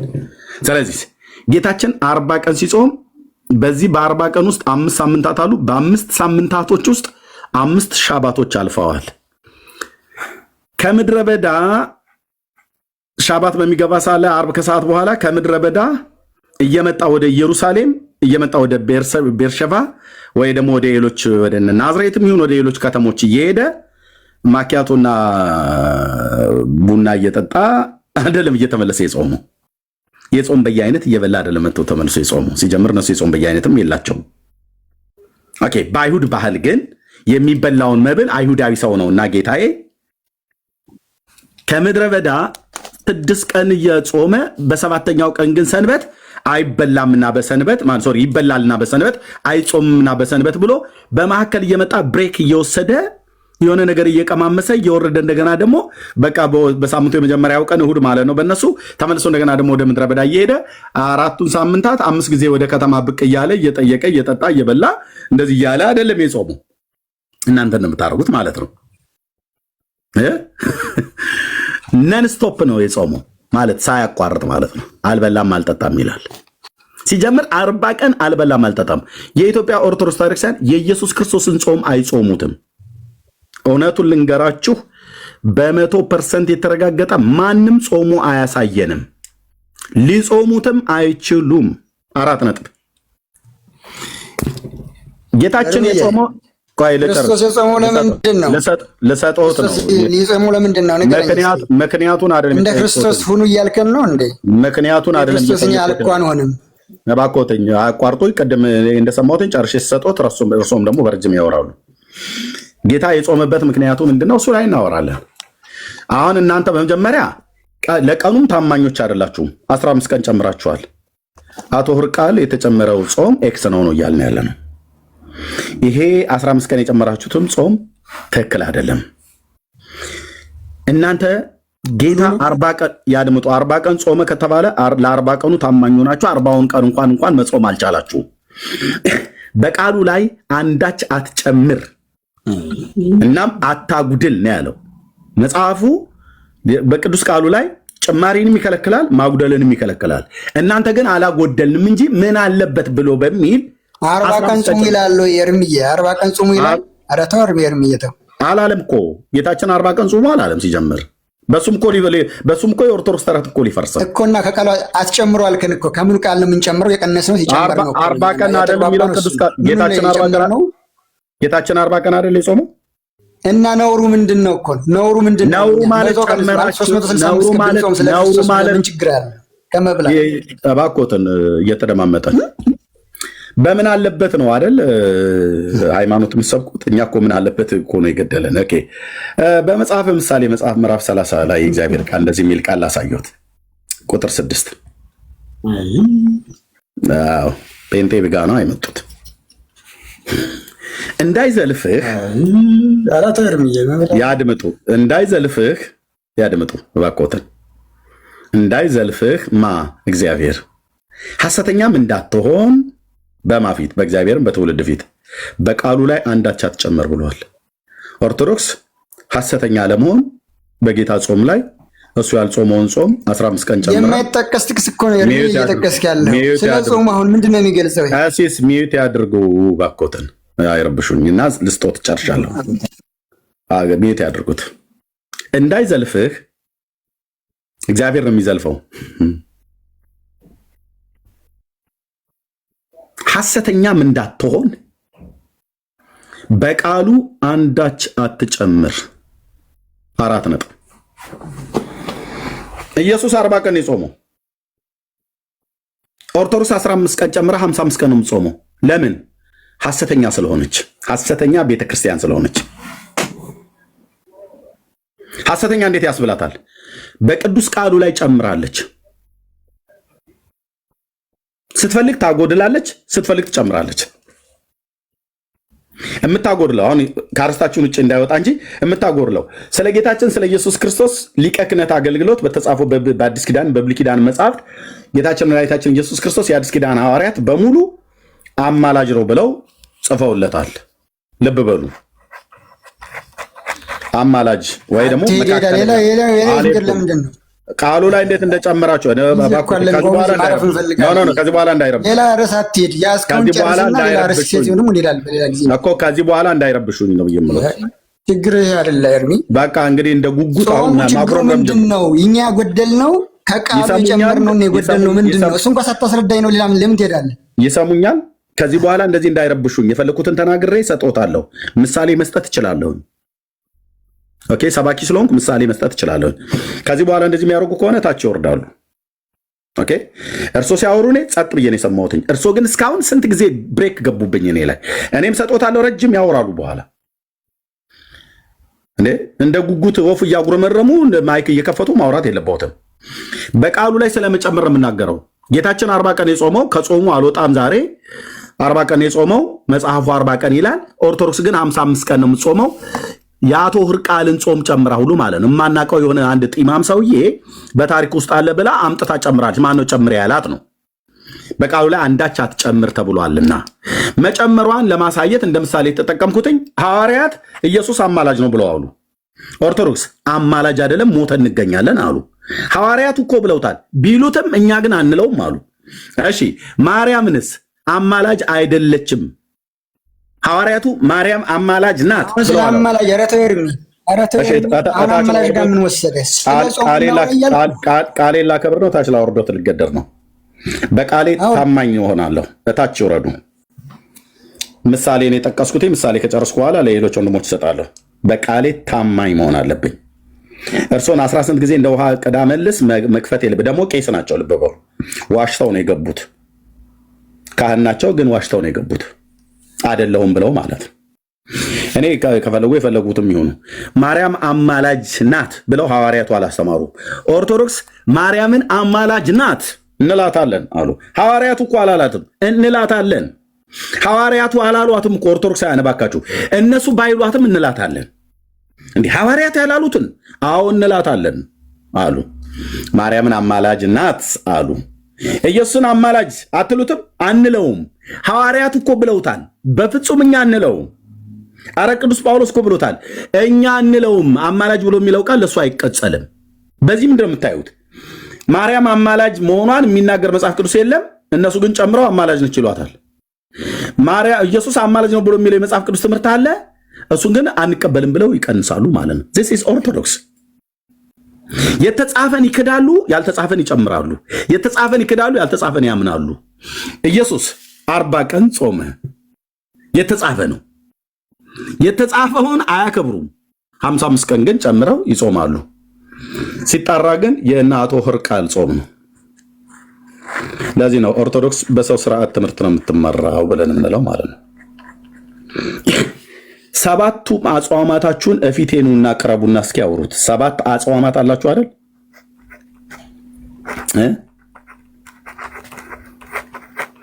7ቱ አጽዋማታችሁ በዜሮ ይባዛል። ኑና ከኔ ጋር አውሩ። ቴንኪው። ይህንን ብዬ ልሰጥዎት ነበረ። እንግዲህ እርሶ ላስቻሎትም 18 ጊዜ ብቅ ጥልቅ እያሉ ሲያስቸግሩኝ ወረዱ ማለት ነው። ዘወረደ እንደተባለ እኔም ደግሞ እንደዚህ አደረኩ ማለት ነው። እሺ ኤርሚ አንዴ ቃል አውራ፣ እኔ ልተኛ ስለሆነ። ኦኬ እሺ። ያ ሰላም ብያለሁ ሁላችሁንም። እንግዲህ ዛሬ እንግዳ ሆና ስለመጣች ሰላም ብያለሁ። ምን ሆነ ነው ፈረድከኝ? አልሰማሉኛ። አንዴ ቆይ፣ እኔ እያልኩ ያለሁት አንዴ ሚዩት ያርጉ። ቆይ አንዴ ሚዩት ያርጉ። 2 ደቂቃ ላውራ። ሰማሉ? አዎ ሰማሉ። ይቅርታ ትንሽ ነገር ልበል። ትንሽ ያወራል ጓደኛዬ። እሺ 1 ደቂቃ ብቻ ነው የማወራው። ጋሽ ማነው ማዕዶት ወይም ቄስ ማዕዶት እና ኤርሚ ጥሩ በመደማመጥ ላይ እንትን ያለ ንግግር ነው ያደረጋችሁት። ደስ ይላል እና በዚሁ ቀጥሉ። እሺ ቴንኪው አስቲ። እሺ ሶል ተባረኪ። ያ እኔ 2 ነገር ብቻ ተናግሬ ወርዳለሁ። አንደኛው ቅድም የጠየቀች 1 ሚሊዮን የጠየቀችውን አድሬስ ናት። ለምንድን ነው የራሳችሁ ማትሰብኩት? የሁሉም ጥያቄ ስለሆነ ኦርቶዶክስ የተባለው ሁሉም ይጠይቃል ስለሆነ ሙስሊምም እንደዛው ሃይማኖት ስለራስ ብቻ ነው የሚሰበከው ሚል ኢትዮጵያ ውስጥ የተረጨ መርዝ ትምህርት አለ። ሐሰተኛ ትምህርት ማለት ነው። የለም እንደዛ የሚባል። ይሄ ፖለቲከኞች፣ የመንግስት ሰዎች ሰውና እንዴት ነው በቃ ያው እንትን ነው አብሮ ለማናወር ምናምን በሚባል ነገር ያወሩት ነው። በመቻቻል ስም ወንጌል የማፈን ትምህርት ነው ይሄ። ስለዚህ ወንጌል ሲነገር የማይነካ ሃይማኖት የለም። ነገር ግን እኛ ግን ሐሰትን አንናገርም። ያልተጻፈ አናነብም። ሐሰትን አንናገርም። የማያምኑትን ያምናሉ ብለን አናወራም። ኦኬ። ግንስ የሚያምኑትን ዶክመንትድ የሆነ ኦተንቲኬትድ የሆነ የራሳቸውን ትምህርት ማስረጃ ያለውን ግን በማስረጃ እንሞግታለን። ሐዋርያው ቅዱስ ጳውሎስ ኦኬ ማስረጃ ለማይታወቅ አምላክ ሲሰግዱ አይቶ ይሄንን የማይታወቅ አምላክ ሲሰግዱ አይቻለሁ ብሎ ይሄን አምላክ ማታውቁት ብሎ ነው የነገራቸው እንጂ እናንተ እኮ በጣም የተከበራችሁ የምታውቁት የማይታወቀውን አምላክ እያሞካሸ የለም። በቃ የማይታወቀውና የማይታወቅ ብለን ማርያም ታማልዳለች ብላችሁ ታስተምራላችሁ። ይሄንን ማርያም ታማልዳላችሁ ብላችሁ ታስተምራላችሁ ብለን ነው የምናወራው። ማርያም ሰው ገላለች በታምረ ማርያም ተብሎ ተጽፏል። በመስቀል ወቅታ ገደለች ይላል። ይሄንን በመጽሐፍ የተጻፈው ወቅታ ገላለች ብለን ነው የምናወራው። የሆነ ነገር ሰምቲንግ ልናደርገው አንችልም። አንድ እሱ ነው። ሁለተኛ ህዝባችን ነው። ኦኬ በቃ እኔ ድኛለሁ ከዛ በኋላ ምን አገባን ህዝቡ ከፈለገ ሲወል ግባ ከፈለገ ግን ምን አገባን ብለን ምን ተው አይደለም ኃላፊነት ተሰጥቶናል ወንጌል ስንቀበል አብሮ ሪስፖንሲቢሊቲ ያለው ወንጌል ኦኬ የሆነ ሃይማኖት ተቀበለን ማግኘት አይደለም ይሄንን ስጨርስ ወደ ሁለተኛው ልመለስ ወደ ጾሙ የቀደሙን የጾመ ነቢያት እንግዲህ ነብይ አንድም ሊያመጡ አልቻሉም ሊያመጡም አይችሉም ኢየሱስ እንዲወለድ ና ውረድ ተወለድ ብሎ የጾመ አንድ ሐዋርያ አንድ ነብይ የለም ስለዚህ ኦርቶዶክስ ጾመ ነቢያት ብላ የሰየመችው ስተት ነው ሁለተኛ በዚህ ዘመን መጾማ ነው ስተት የሚያረጋት በዚህ ዘመን ኢየሱስ ተወልዷል ከመወለድ አልፎ ሞቶ ስለ ኃጢአታችን ዋጋ ከፍሎ በክብራው በአባቱ ቀኝ አለ ዳግመኛ እንደውም ሊመጣ አሁን እንግዲህ መምጫው ደረሰ አሁንም እነሱ ጾመ ነቢያት ብሎ ይጾማሉ ምንድነው የሚሉት ሲባል ሴንስ የማይሰጥ ነገር ማለት ነው ማስረጃ የሌለው ትምህርት ማለት ነው ህዝብን ማድከም የሃይማኖት ቀንበር ላይ የመጫን እንጂ ምንም የተለየ ነገር የለውም እንደው እሺ ለሰውነት ይጠቅማል ምናም ሳይንስ ከሆነ በሳይንስ ንገሩና መጽሐፍ ቅዱስ ጋር ታገናኙት ከነቢያት ጋር ታገናኙት አትዋሹ ለምሳሌ አድቬንቲስቶች የሆነ ምግብ ይከለክላሉ ለምን ለጤና ጥሩ አይደለም በቃ አለቀ እንደዛ ከለክሉ ልክ እንደ አድቬንቲስት አለቀ ለጤና ጥሩ አይደለም ብላችሁ ከልክሉ ቡዲስቶች ምንድነው ህንዶች ስጋ አይበሉ በቃ ይሄ እኛ አምላክ ነው ምናምን ብሎ ስለሚያምኑ በቃ ስጋ አይበሉ ልክ እንደዛ ከልክሉ እንጂ ከነቢያቱ ጋር አገናኝታችሁ ግን ከጌታችን ከኢየሱስ ጋር አገናኝታችሁ ግን መናገር ሐሰተኛ ትምህርት ነው ሁለተኛው ወደ 40 ቀን ጾም ስንመጣ ወደ ሁዳዴው ጾም ስንመጣ ሌላኛ የህርቃልን ጾም የንጉስ በመስቀል ጦርነት የተዋጋ ለሱ የተጾመውን እሱ ጾሙን አብሮ የጾሙትን የጌታችን የኢየሱስ ክርስቶስ ጾም ጋር አንድ ጋር ቀላቅሎ መጾም ሁለተኛ ጌታችን ኢየሱስ ክርስቶስ መጀመሪያ እኔ 40 ቀን ጾም ያለው እናንተ 40 ቀን ጾሙ የሚል ትምህርት አላስተማረም ሲጀመር ሁለተኛ አላቆራረጠም ቅድም በጣም ጥሩ ፖይንት አንስታል ኤርሚ ኮንቲኒየስሊ ነው የጾመው እያረፈ መሃል የሆነ ቅዳሜና እሑድ እየበላ አይደለም የጾመው እነሱ ግን ቅዳሜና እሑድ ይበላሉ ኦኬ ከዛ ሰኞ ደግሞ መልሶ ይነሳሉ እስከ ዓርብ ይቀጥላሉ ሰዓቱም ከዚህ እስከዚህ ጾሙ የሚልም ትእዛዝም የለም እንደሱ አይነት ትእዛዝም ኦርቶዶክስ የሰውን ጨምራ ህማማቱ ለማሰብ ነው ብላ እንደገና ሌላ አንድ ሳምንት ጨምራ 15 አድርጋ 55 አድርጋው የጌታችን ጾም እኛ ጌታን ነው የምንመስለው ኢየሱስን ነው የምንመስለው ብላ ሐሰተኛ ትምህርት አንደኛ ኢየሱስን የማይመስል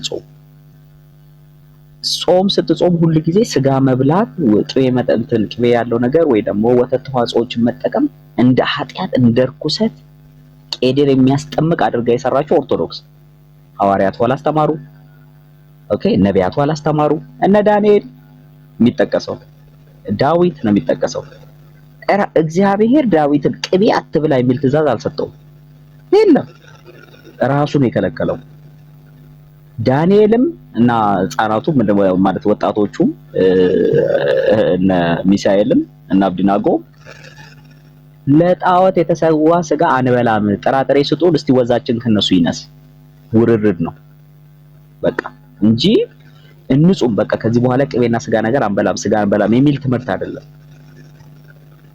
ሁለተኛ ምክንያት የላቸውም ኦርቶዶክሶች ለመጾም በየአመቱ የሚደገም እንደ ጌታ በከንቱ አትድገሙ ብሏል እንግዲህ ጸሎትም ምንም ነገር ኦኬ እነሱ የዛሬ አመት አሁን ጾመዋል ስጋ በልተው ጀመሩ ስጋ በልተው ፈቱ አሁንም አመቱ ይመጣል ስጋ በልተው ይጀምራሉ የማያዣ ከዛ ስጋ በመብላት ይጠናቀቃል ኦኬ ምክንያት የለውም ኮዝ የለውም አስቴር ለምሳሌ ብንወስድ ኤግዛምፕል እና አስቴር ሲጾሙ እነ ነነዌ ሲጾሙ ጌታችን ኢየሱስ ክርስቶስ ሲጾም ምክንያት አላቸው ጌታችን ኢየሱስ ክርስቶስ ለአገልግሎት ኦኬ ከተጠመቀ በኋላ ለአገልግሎት የሚወጣበት ስለዚህ በመንፈስ ቅዱስ ኃይል ኦኬ አገልግሎቱን የሚጀምርበትን መንገድ ነው እያስኬደ ነበር ወይ ደግሞ የጾሙ ኦኬ ምክንያት አለው ሲወጣ ሰይጣንን ድል አድርጎ ኦኬ አሸንፎ ከዛ በኋላ ያሸነፈ ቀጠለ ማለት ነው አስቴርን ብንወስድ ከመጣባቸው የአይሁድ ሞት ለማምለጥ ምክንያት አላቸው በአይሁድ በ120 ሀገር ሊገደል ያሉ አይሁዶች እነሱ ለማስመለጥ እግዚአብሔር ያድናቸው ዘንድ ወደ እግዚአብሔር የሚጾሙ ከዛስ ውጤቱ እግዚአብሔር ሰማቸው ከሞት አመለጡ ሃማ ተሰቀለ አይሁዳውያን ነፃ ወጡ ከሞት አመለጡ ስለዚህ there is a cause and result ማለት ነው ኮዝ አለ ምክንያት አለ ከዛ ውጤት አለው የኦርቶዶክስ ጾም ስጋ በመብላት ውስኪ በመጠጣት ወይን በመጠጣት ይጀመራል ጠላ በመጠጣት ጠላና አረቄ ጾም የለውም። ባይዘው እንድታውቁ በኦርቶዶክስ ወተት ነው ጾም ያለው፣ ወይ ደግሞ ስጋ ነው ጾም ያለው። ጫት ጾም የለውም ቅጠል ስለሆነ። ወተት ደግሞ ወይ እንቁላል ደግሞ ፕሮቲን እና የሆነ ነገር ስላለው እሱ እንትን ነው። ስለዚህ ስጋ በመብላት ጀምሮ በስጋ በመብላት የሚጠናቀቅ ጾም እንዲህ አይነት ጾምም የጾመ ሐዋርያት እስቲ ሐዋርያት 40 ቀን የጾሙበት ሊያሳዩን ይችላል። ሁዳዴን የጾሙበት እስቲ 40 ቀን የሚያሳየን አለ? ከመጽሐፍ ቅዱስ አሳዩ። አንዱ የምጠይቅልኝ ኤርሚዬ፣ ከዚህ በኋላ እኔ ስለማልከፍት ማይክ ሐዋርያቱ እነሱ እንደ ጾሙ የጾሙት 7-9 ጾም የጾሙትን እስቲ ያሳዩን። መጽሐፍ ቅዱስ ጠቅሰው አሳዩን እስቲ። ምሳሌያችን እንግዲህ በሐዋርያትና በነቢያት ላይ ተመሰረተናል ካሉ እስቲ ሐዋርያቱ ጌታችን እኮ 40 ቀን ጾሟልና ብለው እስቲ 40 ቀን የጾሙበትን ራሱ ያሳዩ። አንድ እሱን ከሰጡን ራሱ እኮ ትልቅ ነገር እኮ ነው። ስለዚህ ኦርቶዶክስ በማን አለብኝነት ራሷ እንደፈለገች ስልጣን አለኝ ስልጣነ ጴጥሮስ አለኝ የሚል አጉል ትምክህት ወይ ደግሞ ምንም የማይገናኝ ጥቅስ ጠቅሶ ለራሳቸው ህዝብ ላይ ሸክም ከመጫን ውጭ ጾም እንደሚጠቅም አውቀው ምክንያት ኖሮ ቅዱሳን ቤተክርስቲያን በሪዝን ጾመው ከእግዚአብሔር ዘንድ መልስ የሚቀበሉበት ከእግዚአብሔር ፊት ራሳችንን የምናቀርብበት ስጋችንን በማድከም ለመንፈሳችንና ለነፍሳችን ኃይልና ብርታትን በእግዚአብሔር ቃልና በጸሎት ባይዘው እንደምታውቁት ነው። ብዙዎች የሚጾሙት ጥቂቶች ናቸው፣ ግን ምግብ ራሱ የማይበሉት አብዛኛው ምግብ ይበላል። የሚጾመው ምንድነው ሲባል ወተትና ቅቤ አይበላም። ቁርሱን ይበላል፣ ምኑን ይበላል። የተወሰነው ነው ራሱ እስከ 9 ሰዓት ሄዶ ቅዳሴ ያስቀድሶ ምናምን እንደኛው ወጨጌ የነበረ ምናምን። አብዛኛው ግን ጾመኛን የሚለው ምንድነው ስጋና እንትን የማይበላው ሰው ስለማያየው ምናምን አይበላም።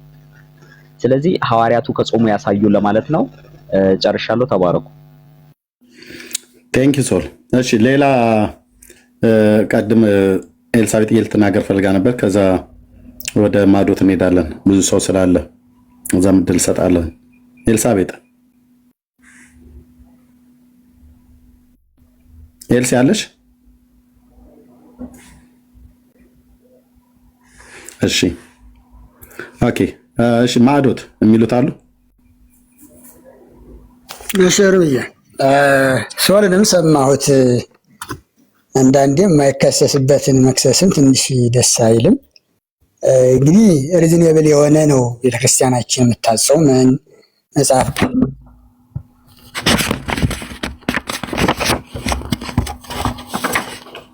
ተቋርጠዋል። እያወሩ ከሆነ ተቋርጠዋል። ታዊ ነው ክርስቶስ ለምን ጾመ? እያንዳንዱ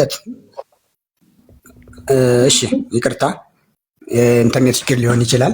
ያው ሶል ሲያወራ ሰምቸው ነበርና አንዳንዴ ወደ ክስ ያዘነብሉ አሉ፣ ወይም ያፈጻጸም የተከታዮች ድክመትን እንደ ቤተክርስቲያን አድርጎ የወሰደበት አንዳንድ ነጥቦችም አሉ። ይሄ አስኪያድ እውነት ለመናገር የኔ ድክመት ነው እንጂ የቤተክርስቲያን ድክመት እንዳልሆነ መገንዘብ ያስፈልጋል። እንግዲህ ጾም ነቢያት ቅድም የጾሙት ዝሮ ለክርስቶስ ለመሲሁ ነው። ጾሙም የነበረው ሲደክሙም የነበረው ይናፍቁም የነበረው የክርስቶስ መወለድ ስለነበረ ጾሙ። ምን አገኙ? ክርስቶስ መረጃ አልሰጡም። እሱን ጨረሰን እኮ ከነቢያት አንድ ያሳዩኝ ብዬ ስል ከደቂቀ ነቢያትም ከአበይት ነቢያት ሙሴ ነገርኩ እኮ ሙሴ ለእሱ አይደለማ የጾመው። ሙሴ የጾመበትን ምክንያት ሙሴ እሱን ላሳየሁት ምክንያት ተቀበለ ጾሙን ተቀበለ የሚለውን እኮ አስረድቻለሁ። ጾሞ ስለመቀበል ሳይሆን ሙሴ 2 ጊዜ ጾሟል። አንደኛው ጾም የጾመበት በዘዳግም መጽሐፍ ምዕራፍ 9 ቁጥር 18 እና 19 ላይ ስለሰራችሁት ኃጢአት ሁሉ ያው ያዩት ነው። ስለሰራችሁት ኃጢአት ሁሉ እርሱንም ለማስቆጣት በእግዚአብሔር ፊት ክፉ የሆነውን ነገር ስላደረጋችሁ እግዚአብሔር ሊያጠፋችሁ ከተቆጣባችሁ ቁጣውና ከመዓቱ የተነሳ ስለፈራሁ እንደ ፊተኛው በእግዚአብሔር ፊት 40 ቀን 40 ሌሊት ወደቅሁ ይላል። ከዛስ እንጀራ አልበላሁም ውሃም አልጠጣሁም፣ እግዚአብሔርም በዚያን ቀን ደግሞ ሰማኝ ይላል። ኦኬ የሰማው ለምን ነበር? ሙሴ የወደቀበት ፐርፐዝ ለምን ነበር? ቆይ ያድምጡኝ። ሙሴ የጾመበት ምክንያት ምን ነበረ? እንደ ፊተኛው ማለት የፊተኛው የድንጋይ ጽላትን ለመቀበል ነበር። ዘጸአት 19 ላይ ወጣ፣ ዘጸአት 32 ላይ ከተራራው ወረደ። ኦኬ እንደ ፊተኛው የጾመው ለምን ነበረ? ፊተኛው የጾመው የድንጋዩን ጽላት ለመቀበል ነው። በዛ ጊዜ ስላልበላ ስላልጠጣ ማለት ነው። አሁን ግን ስለሰራችሁት ክፋት ኃጢአት ሁሉ እርሱን ለማስቆጣት በእግዚአብሔር ፊት ክፉ የሆነውን ነገር ስላደረጋችሁ እግዚአብሔር ሊያጠፋችሁ ከተቆጣባችሁ ከቁጣውና ከመዓቱ የተነሳ ስለፈራው ሊያጠፋቸው ስለነበር ማለት ስለፈራው እንደ ፊተኛው በእግዚአብሔር ፊት 40 ቀን 40 ሌሊት ወደቁ። እንጀራም አልበላሁም ውሃም አልጠጣሁም። እግዚአብሔርም በዚያን ቀን ደግሞ ሰማኝ ይላል። ሰማውና ምን አደረገ? ህዝቡን አልቀሰፈም ማለት ነው። ይኸው በዛን ቀን ስለ አሮንም ስለ ወንድምየውም ጭምር እግዚአብሔርም አሮንን ሊያጠፋው እጅግ ተቆጣው። ስለ አሮንም ደግሞ በዚያን ቀን ጸለዩ ይላል። በዚያው ቀን ማለት ነው። ስለ ህዝቡ ጥጃ ስለሰራ እና ስላመለከ ማለት ነው። ሙሉ በሙሉ እንደ ህዝብ ነበር ሊያጠፋው የነበረው እግዚአብሔር ሙሉ በሙሉ አንተ ለሌላ ህዝብ አረጋለሁ ይሄ ህዝብ አንገተ ደንዳና ነውና ብሎ ማለት ዘጸአት 32 ላይ ሙሉ በሙሉ ነው ሊያጠፋው የፈለገ የነበረው እና በዚያን ቀን ታዲያ ምንድነው ያለው? ዘዳግም ዘጸአት መጽሐፍ ምዕራፍ 32 ኦኬ። ታናክ ላይ ብታወሩ ጥሩ ነበር ማለት ማውራት የሚችል ሰው ካለ ማለት ነው። እሺ ይኸው ምን አለ ይላል ቁጥር 7 ላይ እግዚአብሔርም ሙሴን ከግብፅ ምድር ያወጣው ህዝብ ኃጢአት ሰርተዋልና ሂድ ውረድ አለው። ከየት? ከተራራው ላይ ማለት ነው። ካዘዝኳቸው መንገድ ፈጥነው ፈቀቅ አሉ። ቀልጦም የተሰራው የጥጃን ምስል ለራሳቸው አደረጉ፣ ሰገዱለትም፣ ሰውለትም። እስራኤል ሆይ እነዚህ ከግብፅ ምድር ያወጡ አማልክት ናቸው አሉ ሲል ተናገረው። እግዚአብሔርም ሙሴን ይህንን ህዝብ አየሁት፣ እነሆ አንገተ ደንዳና ነው። አሁንም ቁጣዬ እንዲቃጠልባቸው እንዳጠፋቸውም ተወኝ፣ አንተንም ለታላቅ ህዝብ አደርግሃለሁ አለው እና ከዚያስ ሙሴም በእግዚአብሔር በአምላኩ ፊት ጸለየ ይላል። እዚህ ጋር ሲጸልይ ጾም ጸሎት ሁሉ ይዞ ነው የጸለየው። ዘዳግም 9 ቅድም ያወራሁት ቁጥር 18 19 ማለት ነው። እና ጸለየ፣ አቤቱ ቁጣህ በኃይልና በታላቅ ኃይልና በጽኑ እጅ ከግብፅ ምድር ባወጣው በህዝብ ላይ ስለምን ተቃጠለ? ግብፃውያን በተራራ መካከል ሊገላቸው ከምድር ፊት ሊያጠፋቸው ለክፋት አወጣቸው ብለው ስለምን ይናገራሉ? ከመዓት ተመለስ፣ ለህዝብን በክፋታቸው ላይ ራራ። ዘራችሁን እንደ ሰማይ ከዋክብት አበዛለሁ፣ ይህንንም የተናገርኩትን ምድር ለዘራችሁ ሰጣለሁ፣ ለዘላለም ይወርሷታል ብለህ በራሴ የማለላቸው ባሪያዎችን አብርሃምና ይስሐቅን የእስራኤልንም ያዕቆብ ማለት ነው እስራኤልንም አስብ። እግዚአብሔርም በህዝቡ ላይ ሲያደርገው ስለነበረው ክፋት ስላሰበው ነገር ክፋትን ራራ ይላል። አላደረገውም ማለት ነው። ልክ እንደዛ አድርጌ በዘዳግም መጽሐፍ ምዕራፍ 9 ቅድም ያነበብኩት ቁጥር 18 እና 19 ላይ ስለ ክፋታችሁ እግዚአብሔር ሊያደርግባችሁ ስለነበረው ነገር እህል ያልበላሁት ወይ ያልጠጣሁትኝ ለዛ ነው ይላል። የጾመውና የጸለየው ጌታ ከእስራኤል ከበደለበት በደል በበደላቸው ምክንያት እንዳያጠፋቸው ብሎ ከዛ እንዲመልሳቸው ነው ምሕረቱን እንዲያበዛ ከቁጣው እንዲመለስ ነው እንጂ የጾመው መሲሁ ይወርዳል ይወለዳል ብሎ አንድም አልጾመም ሙሴ። ስለ መሲሁ መምጣት ትንቢት ተናግረዋል፣ ግን አንድም አልጾምም። ኦርቶዶክስ የአብይ ጾም እያለች ህዝቡን ግራ የምታጋባው ውሸት ማን ሶሪ የነቢያት ጾም እያለች ህዝቡን ግራ የምታጋባው ውሸቷን ነው። አንድም የብሉይ ኪዳን ነቢይ መሲሁ ይወርዳል ይወለዳል ብሎ የጻፈ ማን ነው የጾመ የለም። ቀደም አሳዩ ብለን ስንሎት አንድም ነቢይ ሊያሳዩን አልቻለም። ስለዚህ ዘግተነዋል ማለት ነው። ኢየሱስ ክርስቶስ ጾም ጋር መተናል። ኢየሱስ 40 ቀን ጾመ። ያው ሙሴ 40 ቀን ጾመ። ኤልያስ 40 ቀን ጾመ። ኢየሱስ 40 ቀን ጾመ። ኦርቶዶክስ 55 ቀን እጾማለሁ ትላለች። 15 ተጨማሪ ማለት ነው። ያድምጡ ቆይ ያስረዳሉ። የሙሴ 40 ቀን ተጽፏል። ዘዳግም 9 18 ጀምሮ ማለት ነው። የኤልያስም ተጽፏል በነገስት መጽሐፍ ላይ ሁለተኛ ነገስት የጌታችንም ማቴዎስ ወንጌል መጽሐፍ ላይ ተጽፏል። የኦርቶዶክስ ግን እሳቸው ሊመልሱ ነው። ስሙ እሺ። እነዚህ አባቶች ሙሴ 40 ቀን፣ ኤልያስ 40 ቀን፣ ኢየሱስ 40 ቀን ጾመዋል። የተጻፈ ነው ሪትን የሆነ። የኦርቶዶክስ ግን 55 ቀን ከሙሴም በልጣ ከኢየሱስም በልጣ ከኤልያስም በልጣ ኦርቶዶክስ 15 ቀን ጾማለች። 15ቱ ቀን ውስጥ ሲፈለግ የአቶ ህርቃል ጾም አለበት። የአቶ ይርቃል። ጾም አለበት። ሌላም ብዙ ኮተት ጨምራበታለች ማለት ነው። እና አሁን ይቀጥሉ ማዕዶት።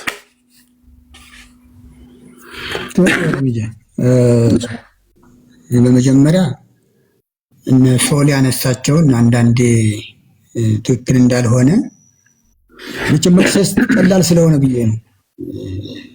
አንዳንዴ የማይደረገውንም አድርጎ መናገርም ጥሩ ስለማልሆን ክርስቶስ የጾመው 40 ቀን ነው ብለናል። ይሄ ምንም ያጣላን ነገር የለም። ይህን እኔ ስለ ጾም ጾሙ አላለም አይባልም። ክርስቶስ ያደረገው ለእኛ እያንዳንዳቸው ለጥቅም ነው። ለጥቅም የተደረጉ ነገሮችን የክርስቶስ ተከታይ እስከሆነ ድረስ እናደርጋለን። ይሄ በኦርቶዶክሳውያን እምነት ያለ ነው። አባቶቻችን እንኳን ቆይ ማዶ ትእዛዝ ሰጥቷል። ኢየሱስ ጾሙ ብሏል 40 ቀን ለምን ይነግራል? ጾሙ አላለም እንዴ ክርስቶስ? እኮ ጾሙ አለ እንጂ 40 ቀን ጾሙ አለ። እኔ እንደጾምኩት እያንዳንዱ ቁጥርማ ከተቀመጠልን በሚችለው መጠን በቃ ምን አስጨነቆት? እርሶ መጨነቅ የለበትም። ኦርቶዶክስ መጨነቅ የለባትም። በቃ ኢየሱስ ያለው ድረስ በቂ ነው። ይኸው የተጻፈው በቂ ነው። ያልተጻፈውን እንዲህ ቢል እኮ ጥሩ ነበር እያላችሁ ከመትቀጥሉ የተጻፈው በቂ ነው። ሁለተኛ ግን በዛው አያይዞ ሐዋርያቱ 40 ቀን ጌታችን እንደዚህ ጾሟና እኛ ስንጾም ብሎ 40 ቀን ጾመዋል። ክርስቶስ እኮ አምላክ ነው። የኔ ጌታ ከክርስቶስ ከአምላክ ጋር ልተኛ። ወደ ክርክር እንዳይሆን እኔ ማስረዳት አይሄድም። አንድ ልተኛ ስለሆነ ከዛ እርሶ ይቀጥላሉ። አስቱ ልተኛ ስለሆነ መቀጠል ትችላለሽ። ጥሩ ውይይት ነው እያደረጋችሁ ያላችሁት። ጋሽ ማዕዶት ወይም ቄስ ማዕዶት ኤርሚ ያሉትን ከሰሙና ቀጥተኛ መልስ መስጠት ከፈለጉ እውነት ነው ጌታ 40 ቀን የጾመው ምሳሌ አድርገን እኛ 50 ቀን 60 ቀን 100 ቀን ብንጾም ችግር የለም። ግን እንደተጻፈው እንደ ቃሉ ነው ወይ የምንኖረው ነው እያሉ ያሉት እና ለዚህ መልስ ቀጥታ አይ እንደተጻፈው አይደለም ግን ያንተ ምሳሌ ተወስደን ነው እያረግን ያለነው ከሆነ ክርክሩ ያልቃል። ከዛ ደግሞ ቀጥሎ ከቃሉ አትለፍ ይላል አይደለ? ከተጻፈው አትለፍ ስለሚል እንደ እግዚአብሔር ቃል ነገሮችን እናደርጋቸው ከሆነ ለህይወታችን መለወጥ ይረዳናል። ሁላችንም ክርስቶስን ለመምሰል ነው። ክርስቶስ 40 ቀን ሳይበላና ሳይጠጣ የጾመው ፍጹም ሰው ፍጹም አምላክ ነበር። መቼም ሰው የሆነው ክርስቶስ ነው የጾመው፣ በዲያብሎስም የተፈተነው በጾም ሰዓት። ስለዚህ እኔን ምሰሉ ያለው ይሄንንም ጭምር ነው። ካደረግነው እና የእውነት እሱን ለመምሰል ከሆነ የምንሄደው በዛ ኤክሰለንስ ልክ መሄድ አለብን። ወይ ካልሆነ ደግሞ ምሳሌውን ወስደን ቀን ሳንገድብ 365ቱንም ቀን ወደ ፈተና እንዳትገቡ ትጉና ጸልዩ ስለተባልን ጾምን የህይወታችን ላይፍ ስታይል አድርገን እንቀጥለው እንጂ በቀኖች ገድበን የሆነ ፍሬም ሰርተንለት መጽሐፍ ቅዱስ ባላለን ልክ ማድረጉ ትክክል ነው ወይ ነው እኔ ኤርሚ ጥያቄ እንደገባኝና ትክክል ነው ብለው ያስባሉ። እቺን ብቻ ነው ወይ አይደለም ቢሉኝ ከዛ በተኛ ደስ ይለኛል። እሺ እግዚአብሔር ያክብርልኝ። እሺ እግዚአብሔር ያክብርልኝ። ትክክል ነው የምለው ክርስቶስ ታምራት አደረገ ከኔም በላይ ታደርጋላችሁ ሲል ከክርስቶስ ከአምላክነቱ በላይ ይሰማላል። ይቅርታ ይሰማል ማለት ይሰማል። ከኔም በላይ ታደርጋላችሁ ሲል የሱ ያመኑት ከሱም በላይ እንደሚያደርጉ ነው ማለት። ክርስቶስ የቆየው 33 ዓመት ከ3 ወር ነው። ከኔ በላይ ትቆያላችሁ ማለቱ ግን እስከ 50 ዓመት ብትቆዩ ከኔም በላይ ታምራት ትሰራላችሁ ሲላቸው እንጂ በአምላክነቱ ይበልጡኛል ማለቱ አይደለም። ጾምም ቢሆን ክርስቶስ 40 ቀን ጾመልን። ለምንድን ነው? ምሳሌ አለው። ያለ ምሳሌ ክርስቶስ አልጾመውም። ያለ ምሳሌ ያልጾመውን ጾም 40 ቀኑ እንዳለ ነው። ግን ተጨማሪ ትሩፋት ወይም ይሄ ጸጋ እንዲጨመርልን ለምሳሌ የመጨረሻው ሳምንት ሕማማት ነው ብለናል።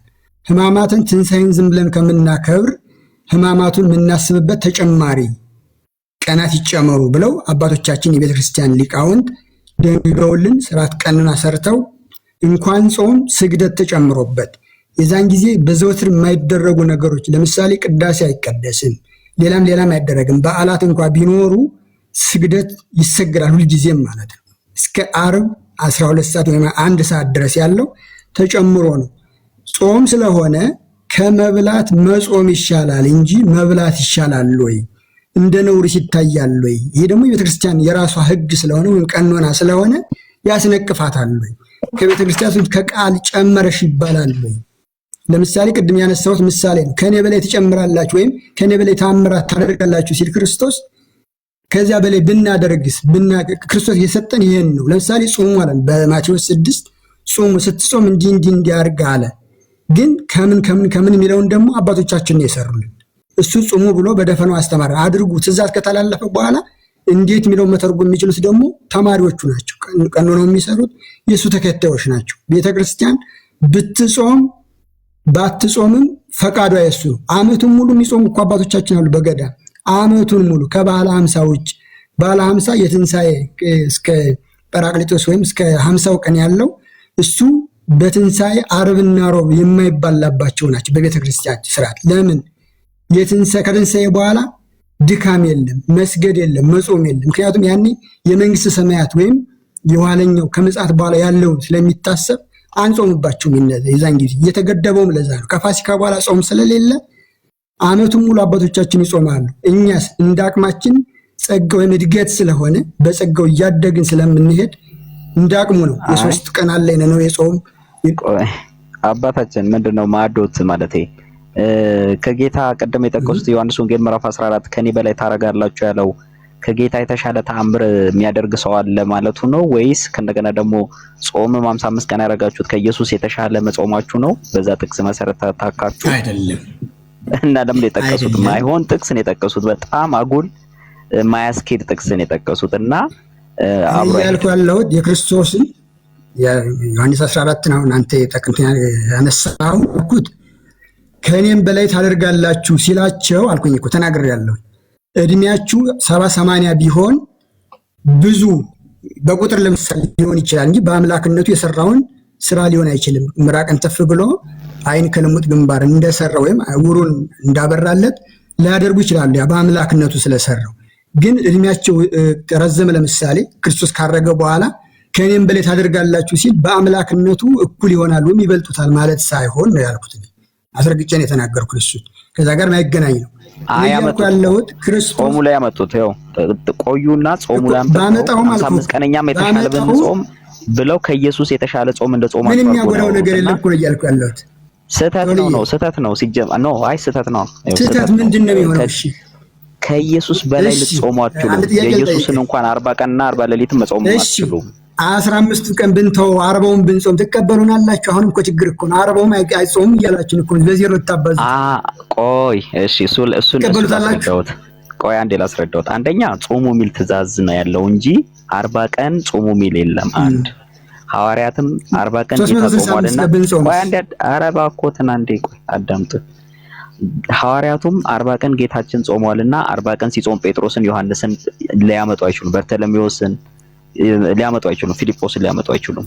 የለም ኦኬ። ስለዚህ በመሰለኝና በደሳለኝ የሚሰራ ነገር የለም። ቁጥርና የምትፈልገው እርሶ ቁጥርና እያወረለ የእርሶ ቤተክርስቲያን 40 ቀን ብሎ እርሶ እየፈለጉ ነው ከኢየሱስ ጋር ለመመሳሰል እየፈለጉ ስለሆነ ቁጥሩን ይተውትና ጾም ግን በምክንያት ይጾማል። ጌታ በምክንያት እንደጾመው ከዛ ውጤት እንዳለው እና አስቴር እነ ነነዌ እያንዳንዱ እነ ዳንኤል ሁሉም ሪዝን አላቸው። ዳዊት ኤቭሪዋን ጾም የተባለ ሙሴ ቢባለው ቀደም ኤርሚያ ያነበበ ነበር።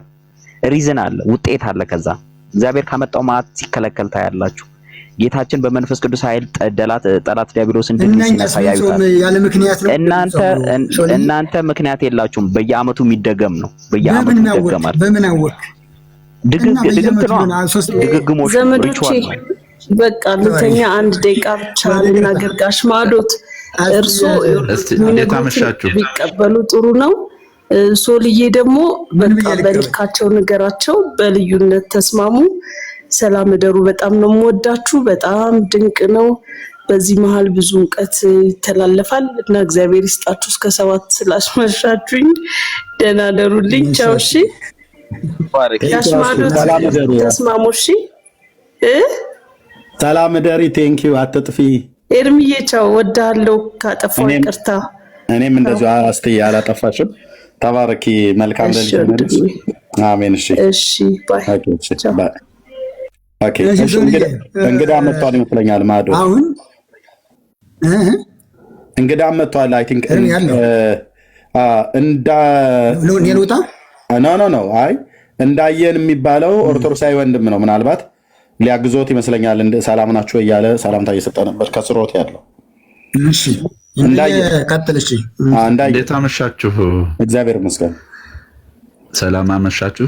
ሰላም ክርስቶስ ለሁላችን ይሁን። እንዴት ናችሁ? ሰላም ለዚህ ቤት። ደህና ነን፣ እግዚአብሔር ይመስገን። ከየት ቤተ እምነት ነው ወንድማችን? መምህር ማይዶት ቃለ ሕይወት ያሰማልን፣ በእድሜ በጸጋ ይጠብቅልን። በእውነት ግን አንድ ነገር ልናገር ነው የገባው እኔ ግን ቢሆንም አንድ እምነት ሲኖር ቤተ እምነትን አልነገርከንም። ያው አርማዬ ያሳያል እኮ ኦርቶዶክስ ነኝ። ለሚሰሙ ሰዎች ብዙ አርማው አይደለም። አርማው በባለፈው አርሲ ውስጥ ስላለቁ ወገኖች ብዙ የወንጌል አማኞች ኢቭን ሙስሊሞች ሁሉ ጭምር ሎጎውን ለጥፈውታልና መናገሩ ጥሩ ነው። ማለት የት ቤተ እምነት እንደሆነ ለማወቅ ነው። እሺ ቴንክ ወንድማችን ቀጥል። እሺ እኔ ኦርቶዶክስ ተዋህዶ አማኝ ነኝ። እሺ ከእሳቸው በላይ ልናገር ሆኜ አይደለም። የእሳቸው አስተምሮት በኢትዮጵያ ኦርቶዶክስ መምህር እንደሆኑ የመጽሐፍት መምህር እንደሆኑ እረዳለሁኝ። እኔ በዛ ምክንያት እኔ ምንም አይደለሁም። ግን የእሳቸው አስተምሮ ለኦርቶዶክስ ነው እንጂ ለአማንያን ምንም እንትን ልትቀበሉ ስላልቻላችሁ ብዬ ነው። አንድ እምነት ሲሆን የራሱ እምነት ቀኖና፣ ትውፊት፣ ዶግማ አለው። ለምንድን ነው የማንቀበለው? መጽሐፍ ቅዱሳዊ አይደለ የኦርቶዶክስ ትምህርት? ግድ የለህም፣ አስተምሮ የተለያየ ነው። ቆይ መጽሐፍ ቅዱሳዊ ነው አይደለም? ኢየሱስና አዳምጠኝ ልናገር። እናንተ የምትሰብኩት ኢየሱስ ክርስቶስና ኦርቶዶክስ ተዋህዶ የምትሰብከው ኢየሱስ ክርስቶስ የሰማይና የምድር ያክል ልዩነት አለው። አንደኛ ይሄ ነው። ሁለተኛው በስርዓት ላይ ነው እየተነጋገራችሁ ያላችሁት። እንድንጾም ያው ኢየሱስ ክርስቶስ ተናግሯል። ከነቢያት ጀምሮ ቅድም ስትጠቅሱት የነበሩት ሁሉ 40 ቀን ሌሊት ሁሉ እየጾሙ እዚህ ደርሰናል። ቅብብሎች ነው እምነታችን። ስለዚህ እሱ ደግሞ እንዲህ አይነቱ በጾምና በጸሎት ካልሆነ አይወጣም እያለ ተናግሯል። እሱም ጾሙ አሳይቶናል። መጾም ያለበት አምላክ ሆኖ አይደለም እንደተናገረው። ጾሙ ላይ ተው። አሁን አንተ ጾም ላይ እየተነጋገርን አይደል? አድምጠኝ ቆይ አይደለም ቆይ እንጂ ምንድነው የምንነጋገርበትን ስትነጋገሩበት የነበረው ነው።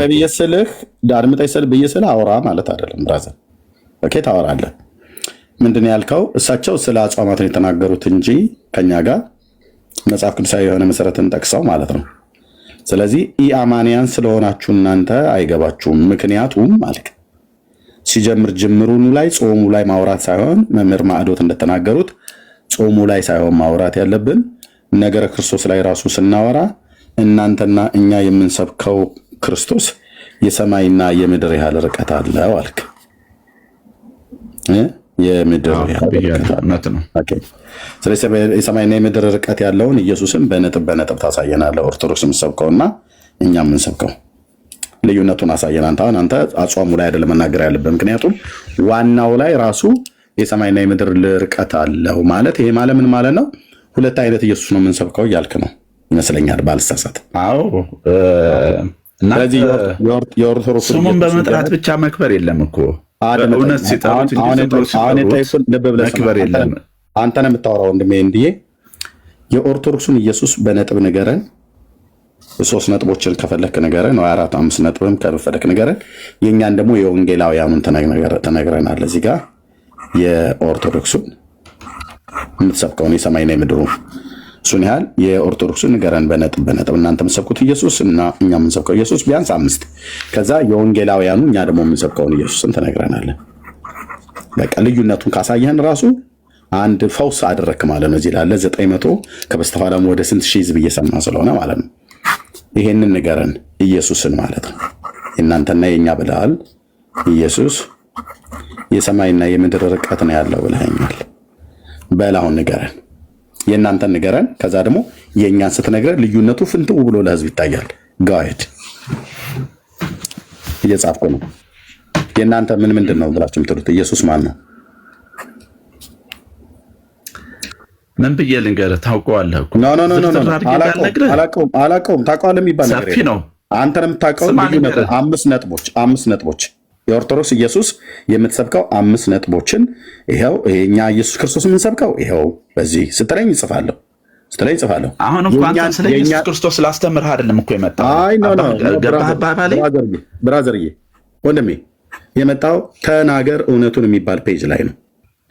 አንተ የምትለው ልንገርህ፣ ስለኛ ሰፊ ነው ጀምሮ የእናንተን ንገረኝና ከዛ የእኛንም ተነግራለህ። የሁለታችንንም ልዩነት አመላክተህ ያንተ ልንገርህ። ከኛ ዛሬ ልትማር አይደለም አንተ።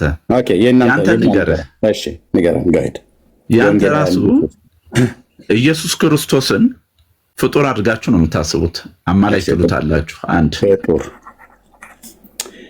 አማላይ ስለምንለው ማለት ነው። ታዲያ እሺ ሁለት ሀፍት ነው የኛ የጴንጤዎቹ ኢየሱስ አንደኛው ትልቁ ዋና በቃ አማላጅ ነው። ሌላው ብዙ አለ። አሁን ነገረኝ 5 ነጥቦች ልነግርህ አልችልም። 5 ነጥቦች ነገረህ። 5 ነጥቦች ፍጡር ብለህ ትሉታላችሁ። አማላይ ስለምትሉት ፍጡር ትላላችሁ ብለናል። ጥሩ ነው። ያየህ እዚህ ያለ ጴንጤ እያንዳንዱ ተስፋ ቆርጦ ይወጣል ወይ አምኖ ወደ ኦርቶዶክስ ይመለሳል ማለት ነው። በለው ቀጥል፣ እኔም ጨምሮ ማለት ነው። ሌላ ምን እንለዋለን? ሀፍት ነው። ጥምቀቱን እሱም ትክዳላችሁ። ስለ ኢየሱስ ክርስቶስ ጥምቀት ትክዳላችሁ። ራሱ ኢየሱስ መጠመቁን ነው ትጥሱታላችሁ። ለምሳሌ ማርቆስ 16:16 ያለውን ሁሉ ትጥላላችሁ፣ ትሽራላችሁ። ኦኬ ማርቆስ 16:16 ትሽራላችሁ። ኦኬ ቴንክ ዩ። ኤርሚኤሊና ያስገባችሁ መምህር የጨርስ በነገራችን ላይ የጨርስ ቋ እንደ ማዶት እሺ ማዶት ሚዩት ያርጉት ይጨርስ። የእኛንና የኦርቶዶክሱን ኢየሱስ እያሳየን ነው። እሺ ጥምቀቱን ማርቆስ 16 ላይ ያለውን ትሽራላችኋል። ሌላ ሴፔንቴ ጥፋቱ ምንድን ነው? ሁለተኛ ስለ ስጋው ደግሞ ምንድነው የተናገረውን? አንደኛ ዮሐንስ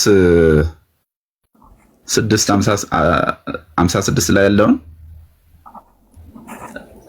6:56 ነው መምህር እዚህ ላይ እሺ ምን ሆነ? ምን እንለዋለን? ስጋዬን ያልበላ ደሜን ያልጠጣ የዘላለም ሕይወት የለውም የሚለውን እናንተ ይህ ስጋዬ ነው የሚለውም ዮሐንስ ማነው ማቴዎስ 6 ላይ ያለውን እናንተ ምንድነው የምትሉት? መታሰቢያ ነው ትሉታላችሁ። እሱ ግን ይሄ ስጋዬ ነው ይላል። ስለዚህ በዚህም ክዳችሁታል። ኦኬ ቴንክ ዩ። ቃሉን እንጠብቃለን ትላላችሁ፣ የተጻፈውን እንጠብቃለን ትላላችሁ፣ የተጻፈውን አትጠብቁም። ምክንያቱም ይህ ስጋዬ ነው፣ ይህ ስለእናንተ የሚፈሰው እውነተኛ ደሜ ነው ያለውን እናንተ መታሰቢያ ብቻ ነው ብላችሁ የምትሉት። ጥሩ እሺ። 4 ስለዚህ በዚህ ኢየሱስ ክርስቶስን እየሰበካችሁት አይደለም ማለት ነው። እሺ አራተኛው ጥፋታችን ይሄ ሁሉ ጉዳችን ወጥቷል ማለት ነው። እሺ ከዛ መልሱን በኋላ ተሰማዋለህ። አራተኛው የጴንጤው ኢየሱስ ልዩነቱ ማለት ነው ከእናንተ በቃ ካልከኝ አቆመዋለሁ፣ ችግር የለውም። መጽሐፍ ቅዱስ ላይ ያለውን እንቀበላለን ትላላችሁ፣ የተጻፈውን ግን እንደዚህ ትክዱታላችሁ ማለት ነው። ኦኬ መጽሐፍ ቅዱስ ላይ በጣም እኮ ነው የሚገርመው። መጽሐፍ ቅዱስ ላይ ያለውን እንቀበላለን ትላላችሁ ግን ትክዳላችሁ።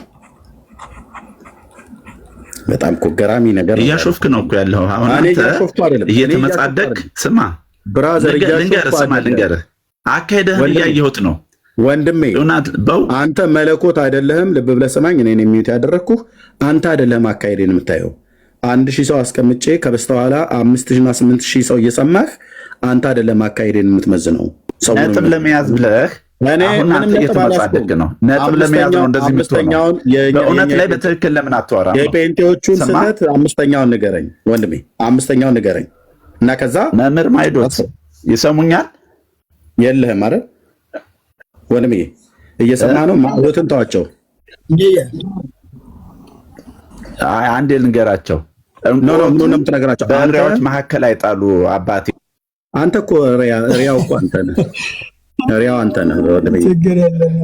ሪያው አንተ ነህ። ኦርቶዶክስነት ማለት ስትያዙ እንደዚህ የምትዝረከረኩ መሆናችሁን ለዓለም እያየለ ነው። ከበስተኋላ 3400 እየተማ ነው። አድምጥ እስኪ አንድ አምጣ እስቲ ተናገር።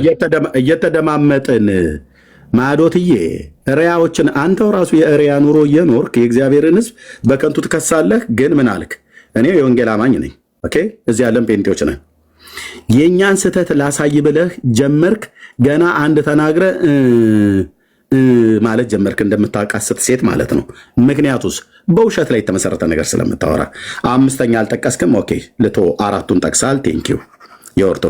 የኦርቶዶክሱ ልዩነት አመላክታ የነኛ ኢየሱስ ፍጡር ነው ትሉታላችሁ አልክ። በኋላ መልስ ትሰማለህ። ኦኬ፣ በደንብ መልስ ትሰማለህ። ከኔ ጥምቀቱም ላይ መልስ ትሰማለህ። ስጋው ደሙ ላይ መልስ ትሰማለህ። በመጽሐፍ ቅዱስ ያለውን እናምናለን ትላላችሁ እንጂ ትክዳላችሁ ብላ ያልከውን ትሰማለህ። የመረጃ ዶፍ አዘንብልብሃለሁ ማለት ነው። በጽሁፍ በመጽሐፍ በገጽ በምዕራፍ በግዕዝ በአማርኛ። አሁን ከባዶ ኬታ ምተ ነው የምትሞላልኝ። ኦርቶዶክሱን አሳይ። የኦርቶዶክሱን ኢየሱስ አሳይ። አጽፈኝ። የዚህን ኦፖዚቶ ሰዷ የጻፍኩልን ኦፖዚቶ ሰዶ በቀላል ንገረኝ። የኦርቶዶክሱ ኢየሱስ ነገርኩ። ያንተን ኦፖዚቶ ሰዶ ንገረኝ። ከፈለክ እኮ ስማ፣ ጊዜ ካለህ ወዳጄ እየሰማኝ ነው። እኔ የሚታርኩ የኦርቶዶክሱን ኢየሱስ ለህዝቡ ፍንትው አድርጋ አሳይ። ያው እዚህ ጋር ልጻፍና ከዛ አዳምጠኛ።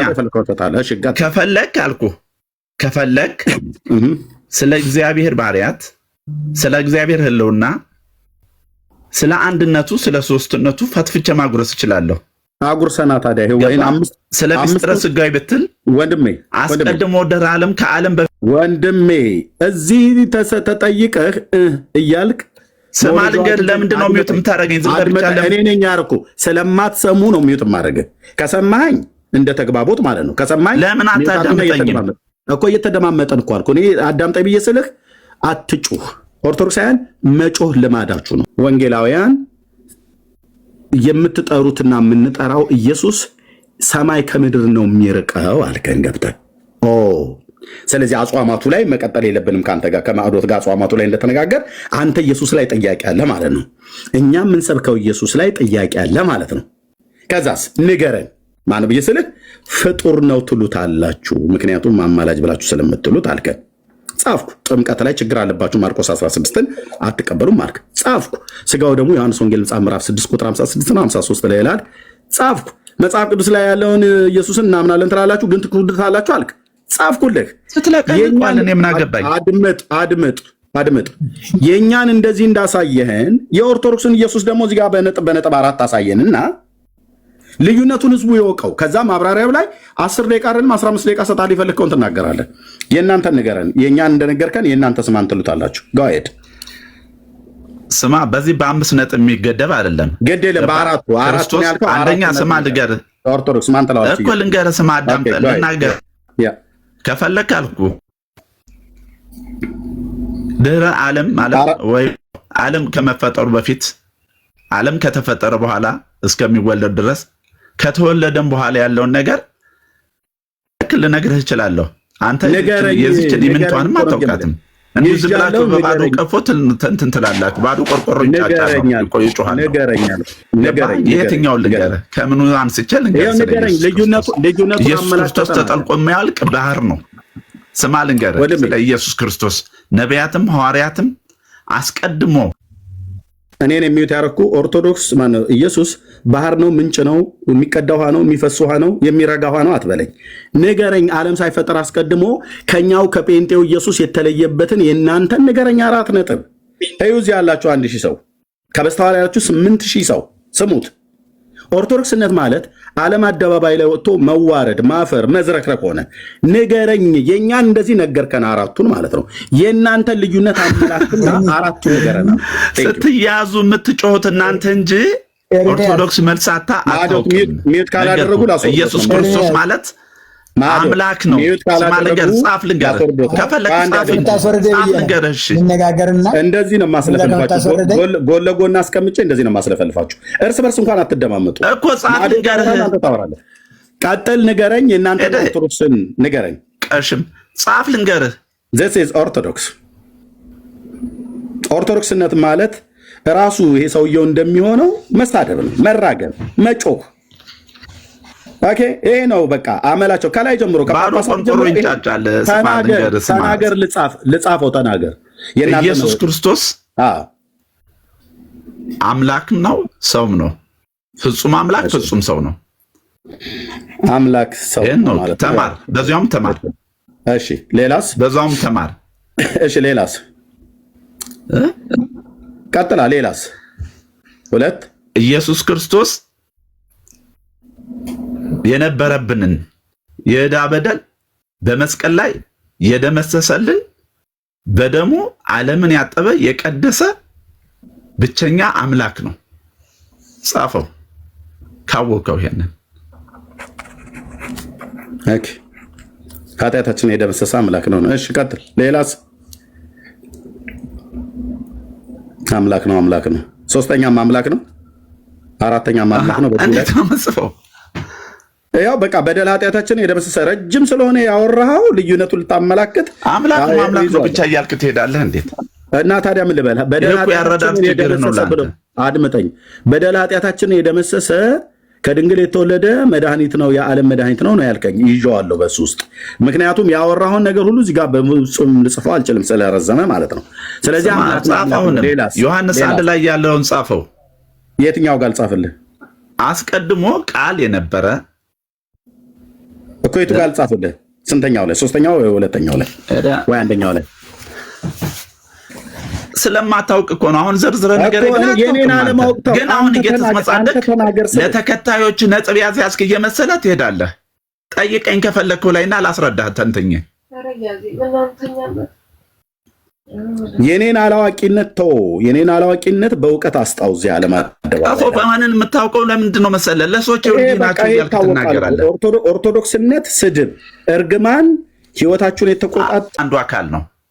እሺ ከሶስቱ አካል አንዱ አካል ነው።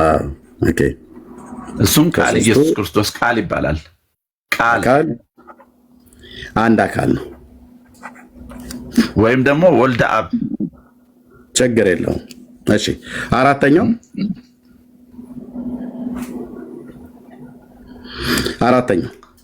አይ በቃህም እንዴ? ይሄ በቃ አይደለም እንዴት? እዚህ አራት ስለጠቀስክ ብዬ ነው። ከበቃ ካለቀብህ ምን ታደርገው ትችላለህ ብራዘርዬ?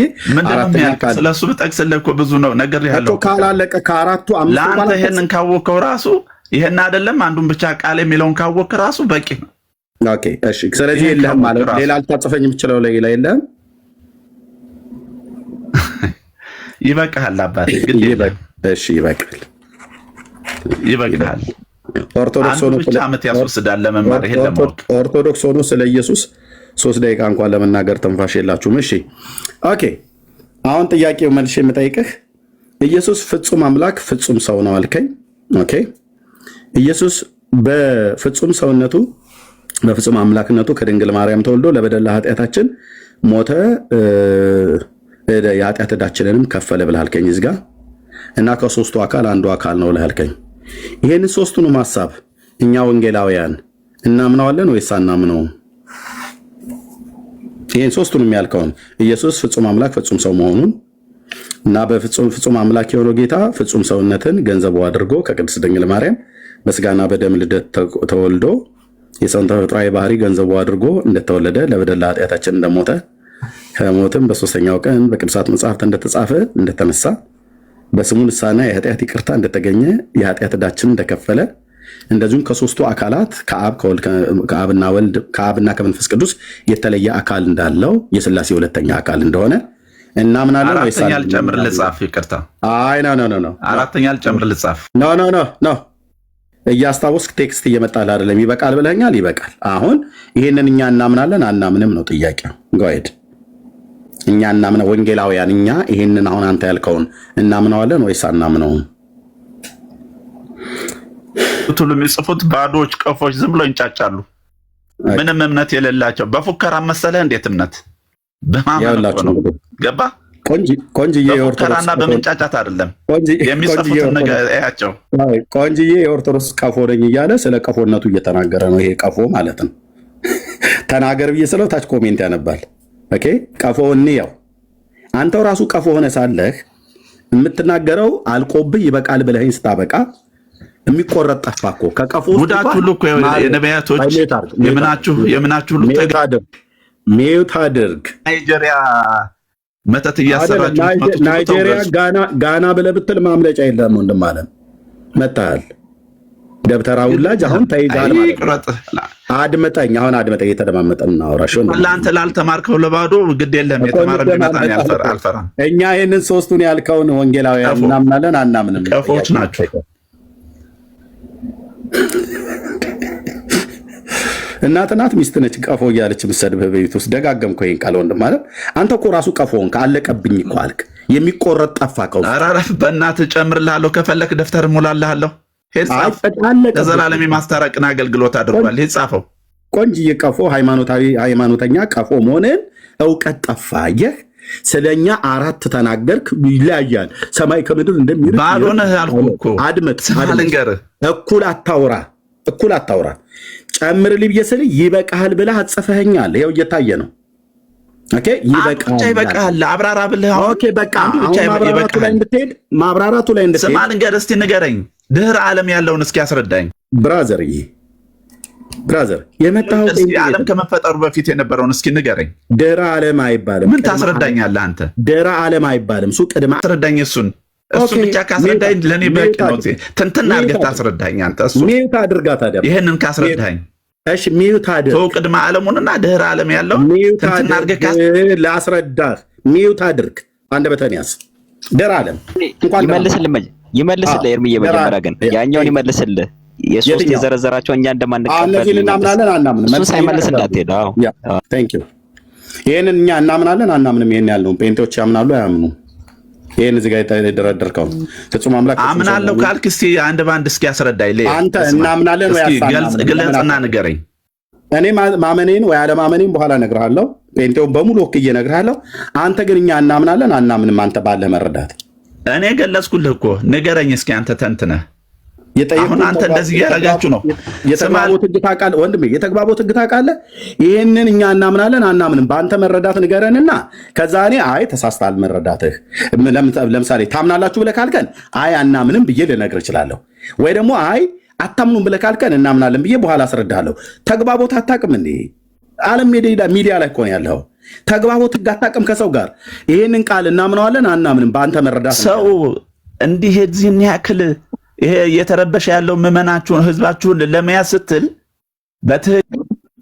እኔ ነኝ ሚዩት ያደረኩ እባክህ በትክክል መነጋገር ስትችሉ ነጥብ በእናንተ በሚመቻችሁ አካሄድ ይሄን እናምናለን ነጥብ ለመያዝ እንትን ትላላችሁ። ይሄ ነው ባዶ ነጥብ ቀፎ ስለ የቆየው ለዚህ ነው። በቃ እሺ አቶ ቀፎ መነጋገር ነጥብ ይዞ መነጋገር እያለ አቶ ቀፎ ይሄንን እናምናለን አናምንም ምዕመናችሁን የምታጸኑበትን ነገር አጠያየቃችሁን እንትን እያደረጋችሁ እየለዋወጣችሁ ወንድሞቼ እናንተ ናችሁ ለማለት ይመች ነው። ለዛ ነው ቀፎ ነው ያለው። ወጥመድ ውስጥ ገባህ አቶ ቀፎ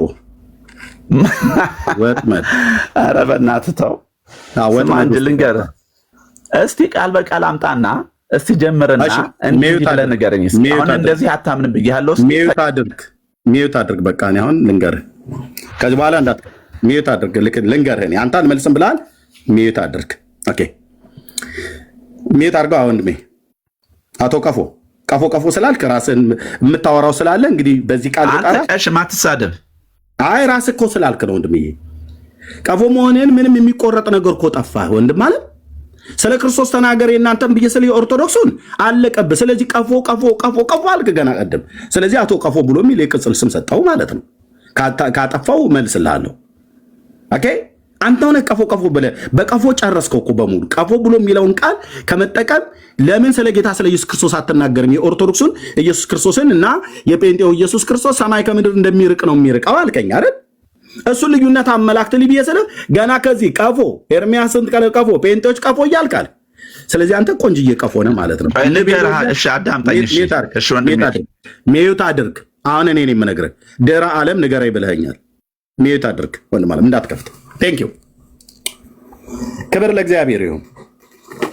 ኦርቶዶክስነት ማለት አሁን ይሄው ልጅ ላይ እንደሚታየው አይነት እውቀት ነው ያለው። ኦርቶዶክስ ማለት እንደዚህ አንድ ደብተራ ከእጅ ያስጥልህ ምታች አወርድሃለሁ ማለት አንተንተራውያኑና የኦርቶዶክሳውያኑ ሰማይ ከምድር እንደሚርቅ ነው አለ።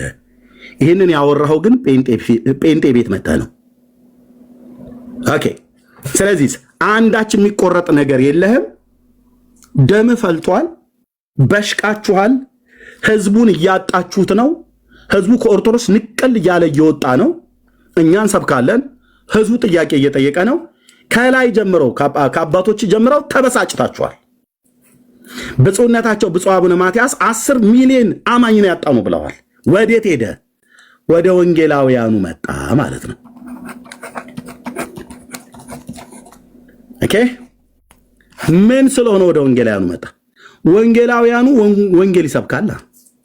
ወንጌል የትኛው ነው? መጽሐፍ ቅዱስ ማለት ነው። የምስራቹን ቃል ይሰብካል። በብሉይ ኪዳንና በአዲስ ኪዳን ቅዱሳት ነቢያትና በቅዱሳት ሐዋርያት የተሰበከ የአብን ልጅ የዳዊት ልጅ ኢየሱስ ክርስቶስን እንሰብካለን ማለት ነው።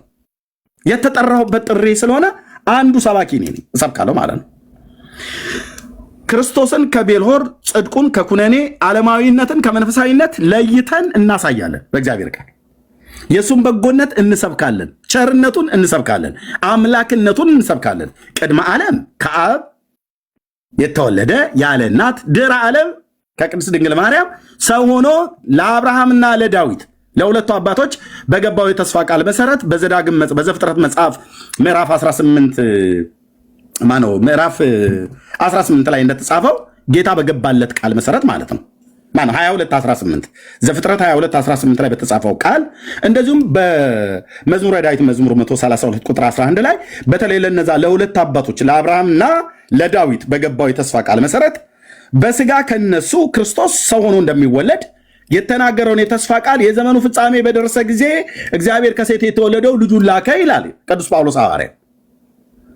በተለይ ለአባታችን ለአብርሃም በተናገረው መሰረት በዘርህ የምድር አሕዛብ ይባረካሉ ብሎ ያለውን ቃል በዘፍጥረት 22:18 ላይ የተነገረውን ቃል ቅዱስ ጳውሎስ በገላትያ መልእክት መጽሐፍ ምዕራፍ 3 ቁጥር 16 እና 17 ላይ ስለ ብዙዎች እንደሚነገር ለዘሮቹ አይልም፣ ስለ አንድ ግን እንደሚነገር ለዘርህ ይላል፣ እርሱም ክርስቶስ ነው ብሎ ቅዱስ ጳውሎስ ለአብርሃም የገባውን የተስፋ ቃል አጽንኦ ሰጥቶ በገላትያ መልእክቱ ላይ ይናገራል ማለት ነው።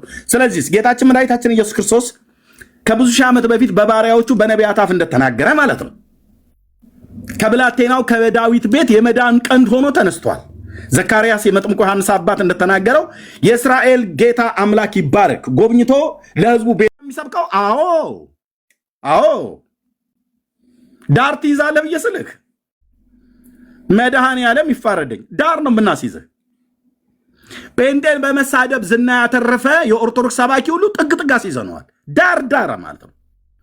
ቀሚሱን እዛው ሲጎትት ይኖራል።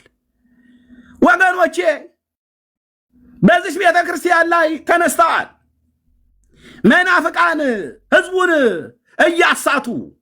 እዛ ኤርሚያስ የሚባል ቤት ተናገር እውነቱን የሚባል አለ፣ እዛ እንዳትገቡ ብለው ለምን አባቶች ያወግዛሉ ስሜን እየጠሩ? ምክንያቱስ ህዝብ ያስትብናል። ለእናንተ ማሳት ነው፣ ለእኔ ደግሞ ክርስቶስ እያዳነው ነው፣ ህዝቡን እያነቃው ማለት ነው። ወንጌል ስበክ እንጂ። ስለዚህ ኢየሱስ ክርስቶስ የምንሰብከው እኛ የምንሰብከው ኢየሱስ ክርስቶስ ኦርቶዶክሳውያን ከሚሰብኩት የተለየ ነው አይደለም። እውነቱን ስነግር ማለት ነው። ልዩነት አመላክት ብለህ ካልከኝ ነው በገድላት ድርሳናት ላይ የምሰብኩት ኢየሱስ እናንተ እሱን ይዤ ግን ልናገር ብዬ ካልኩ የተለየ ኢየሱስ ነው የምሰብኩት፣ በገድላት ድርሳናት ላይ የተጻፈ ማለት ነው። የተለየ ኢየሱስ ነው የምሰብኩት። ግብረ ሰዶማዊ አድርጋችሁት የጻፋችሁት ኢየሱስ ክፍሉን ሳነበው ያንቀጠቅጠኛል። የጌታዬን ስም ስለጻፋችሁ ማለት ነው። የኦርቶዶክሱ ኢየሱስ ብለን በል ብራዘር እንዳልል ህሊና አለኝ። አየህ ግን በገድላት ድርሳናታችሁ ላይ ከመባሐ ጽዮን ጋር ከንፈር ለከንፈር እየተሳሳመ ስሜቱ መጣበት ብላችሁ የጻፋችሁት ነውር በፊታችን አትቆም። እስላሙም አንገት እያስደፋችሁ ነው። በፊታችሁ አትቆሙም። እስላሞች ሁሉ ሲጠይቋችሁ በዚሁ ጉዳይ ላይ እያፈርክ ነው። ኢየሱስ የሰውን ከንፈር ይሰማል ብላችሁ ያላችሁት ድርሳነ መድኃኔዓለም ወገድለ መባሐ ጽዮን፣ ገድለ ተክለ ሃይማኖት፣ ገድለ እስትንፋሰ ክርስቶስ፣ ገድለ ገብረ መንፈስ ቅዱስ፣ ቻለው ብራዘር፣ ገድለ አቡነ ኪሮስ የትኛውን ልጥራለህ? በሙሉ ወረደ ማለት ነው። ቀፎ እንኳን ማር ይገኝበታል። ቀፎ ማር ይቆረጥበታል። ስለ ጴንጤው ኢየሱስ ልዩነት ንገረን ብዬ ስለው ፍጡር ትሉታላችኋል። እኛ ፍጡር ብለን እናውቃለን? በፍጹም። አምላክም ሰውም ነው፣ ሰውም አምላክም ነው። አቤት አምላክም ሰውም ነው ብለን ምንለው አማላይ ትሉታላችሁ አልከን? አዎ ማ ስላለው? ሐዋርያቱ ስላሉት። ሐዋርያቱ ያሉትን ኢየሱስን አማላጅ ነው እንለዋለን። ሐዋርያቱ ያላሉትን አማላጅ ነው ብለን አንለውም። ኦኬ አንለውም። ኦርቶዶክስ ራሱ አማላጅ ነው ትለው የለ እንዴ? አሁን እንኳን በሰማያት ጸሎትና ልመናን ያቀርባል ትለው የለ እንዴ? ምንና ምን ጸሎትና ልመናን ያቀርባል ብለህ ትላለች። ኦኬ ኢየሱስ ቆንጆ አማላጅ ነው እንጂ ያንተ አቡነ ኪሮስ እንኳን ያማልዳል ብለህ የለ እንዴ? ሞቶ የቀረ በስብሶ የቀረ ያንተ ደብረ ሊባኖስ 57 ዓመቱ ሬሳው ሲወጣ አጽሙ ሲወጣ የ25 ቀን መንገድ ሽቱ ይሸት ነበር ብለህ ያልከው የቡልጋው ተወላጅ የአቡነ ተክለ ሃይማኖት አጽም እንኳን ራሱ ያማልዳል ትለህ የለ እንዴ? ተክለ ሃይማኖት ፀሐይ ነፍሴን አደራ በሰማይ እያልክ እኮ ቃልቻ መስል ዲቤ እየቀጠቀጥክ የምትውለው አንተ ነህ። አቡነ ተክለ ሃይማኖት ካማለደ በሰማያት ኢየሱስ እንዴት አያማልድም ብዬ ጠይቃለሁ። እዛ ላይ ነው አየህ፣ አሁን ጫወታው ዙሩ የሚከረው እዛ ጋ ነው። ደግሞ አቡነ ተክለ ሃይማኖት በሰማይ ያማልዳል እንዴ? አያማልድም። ማርያም በሰማይ ታማልዳለች? አታማልድም። ማን ይህንን ያለው? የኢትዮጵያ ኦርቶዶክስ ተዋሕዶ ክርስቲያን የት የውዳሴ ማርያም አንድምታ ትርጓሜ ላይ የትኛው ቀን የሚነበብበት ላይ ኤርምያስ የሰኞ ውዳሴ ማርያም ሳሊ ለነ ቅድስ ብሎ በሚለው ምንባብ ላይ ልመናስ እንኳንስ በሷ በሌሎችም የለባቸውም ብላ ጽፋለች። በብላክ ኤንድ ዋይት ማለት ነው። ምን ይሻላል? ምንም። ምን ይሻላል? እጅ መስጠት ብቻ ለመጽሐፍ ቅዱስ ትምህርት። ኦርቶዶክሳውያኑ እጅ ስጡ ለዚህ የወንጌል እውነት ማለት ነው። ለዚህ ነው እንደ እምቧይ ካብ እየፈረሳችሁ ያላችሁት ማለት ነው።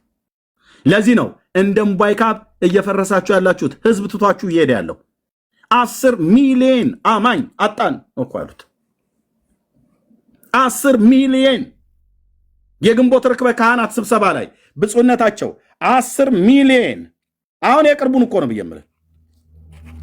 ኦኬ 10 ሚሊዮን አማኝ ወዴት ሄደ? ወደ ወንጌላውያን አማኞች፣ ግማሹም ወደ እስልምና። ለምን? ኦርቶዶክስ ተረት ነው የምትሰብከው። ተረት የአቡነ እንትና እግሩ ተቆረጠ ብለህ ይህንን ህዝብ ስለ እግር መቆረጥ ዘላለም ታወራለህ።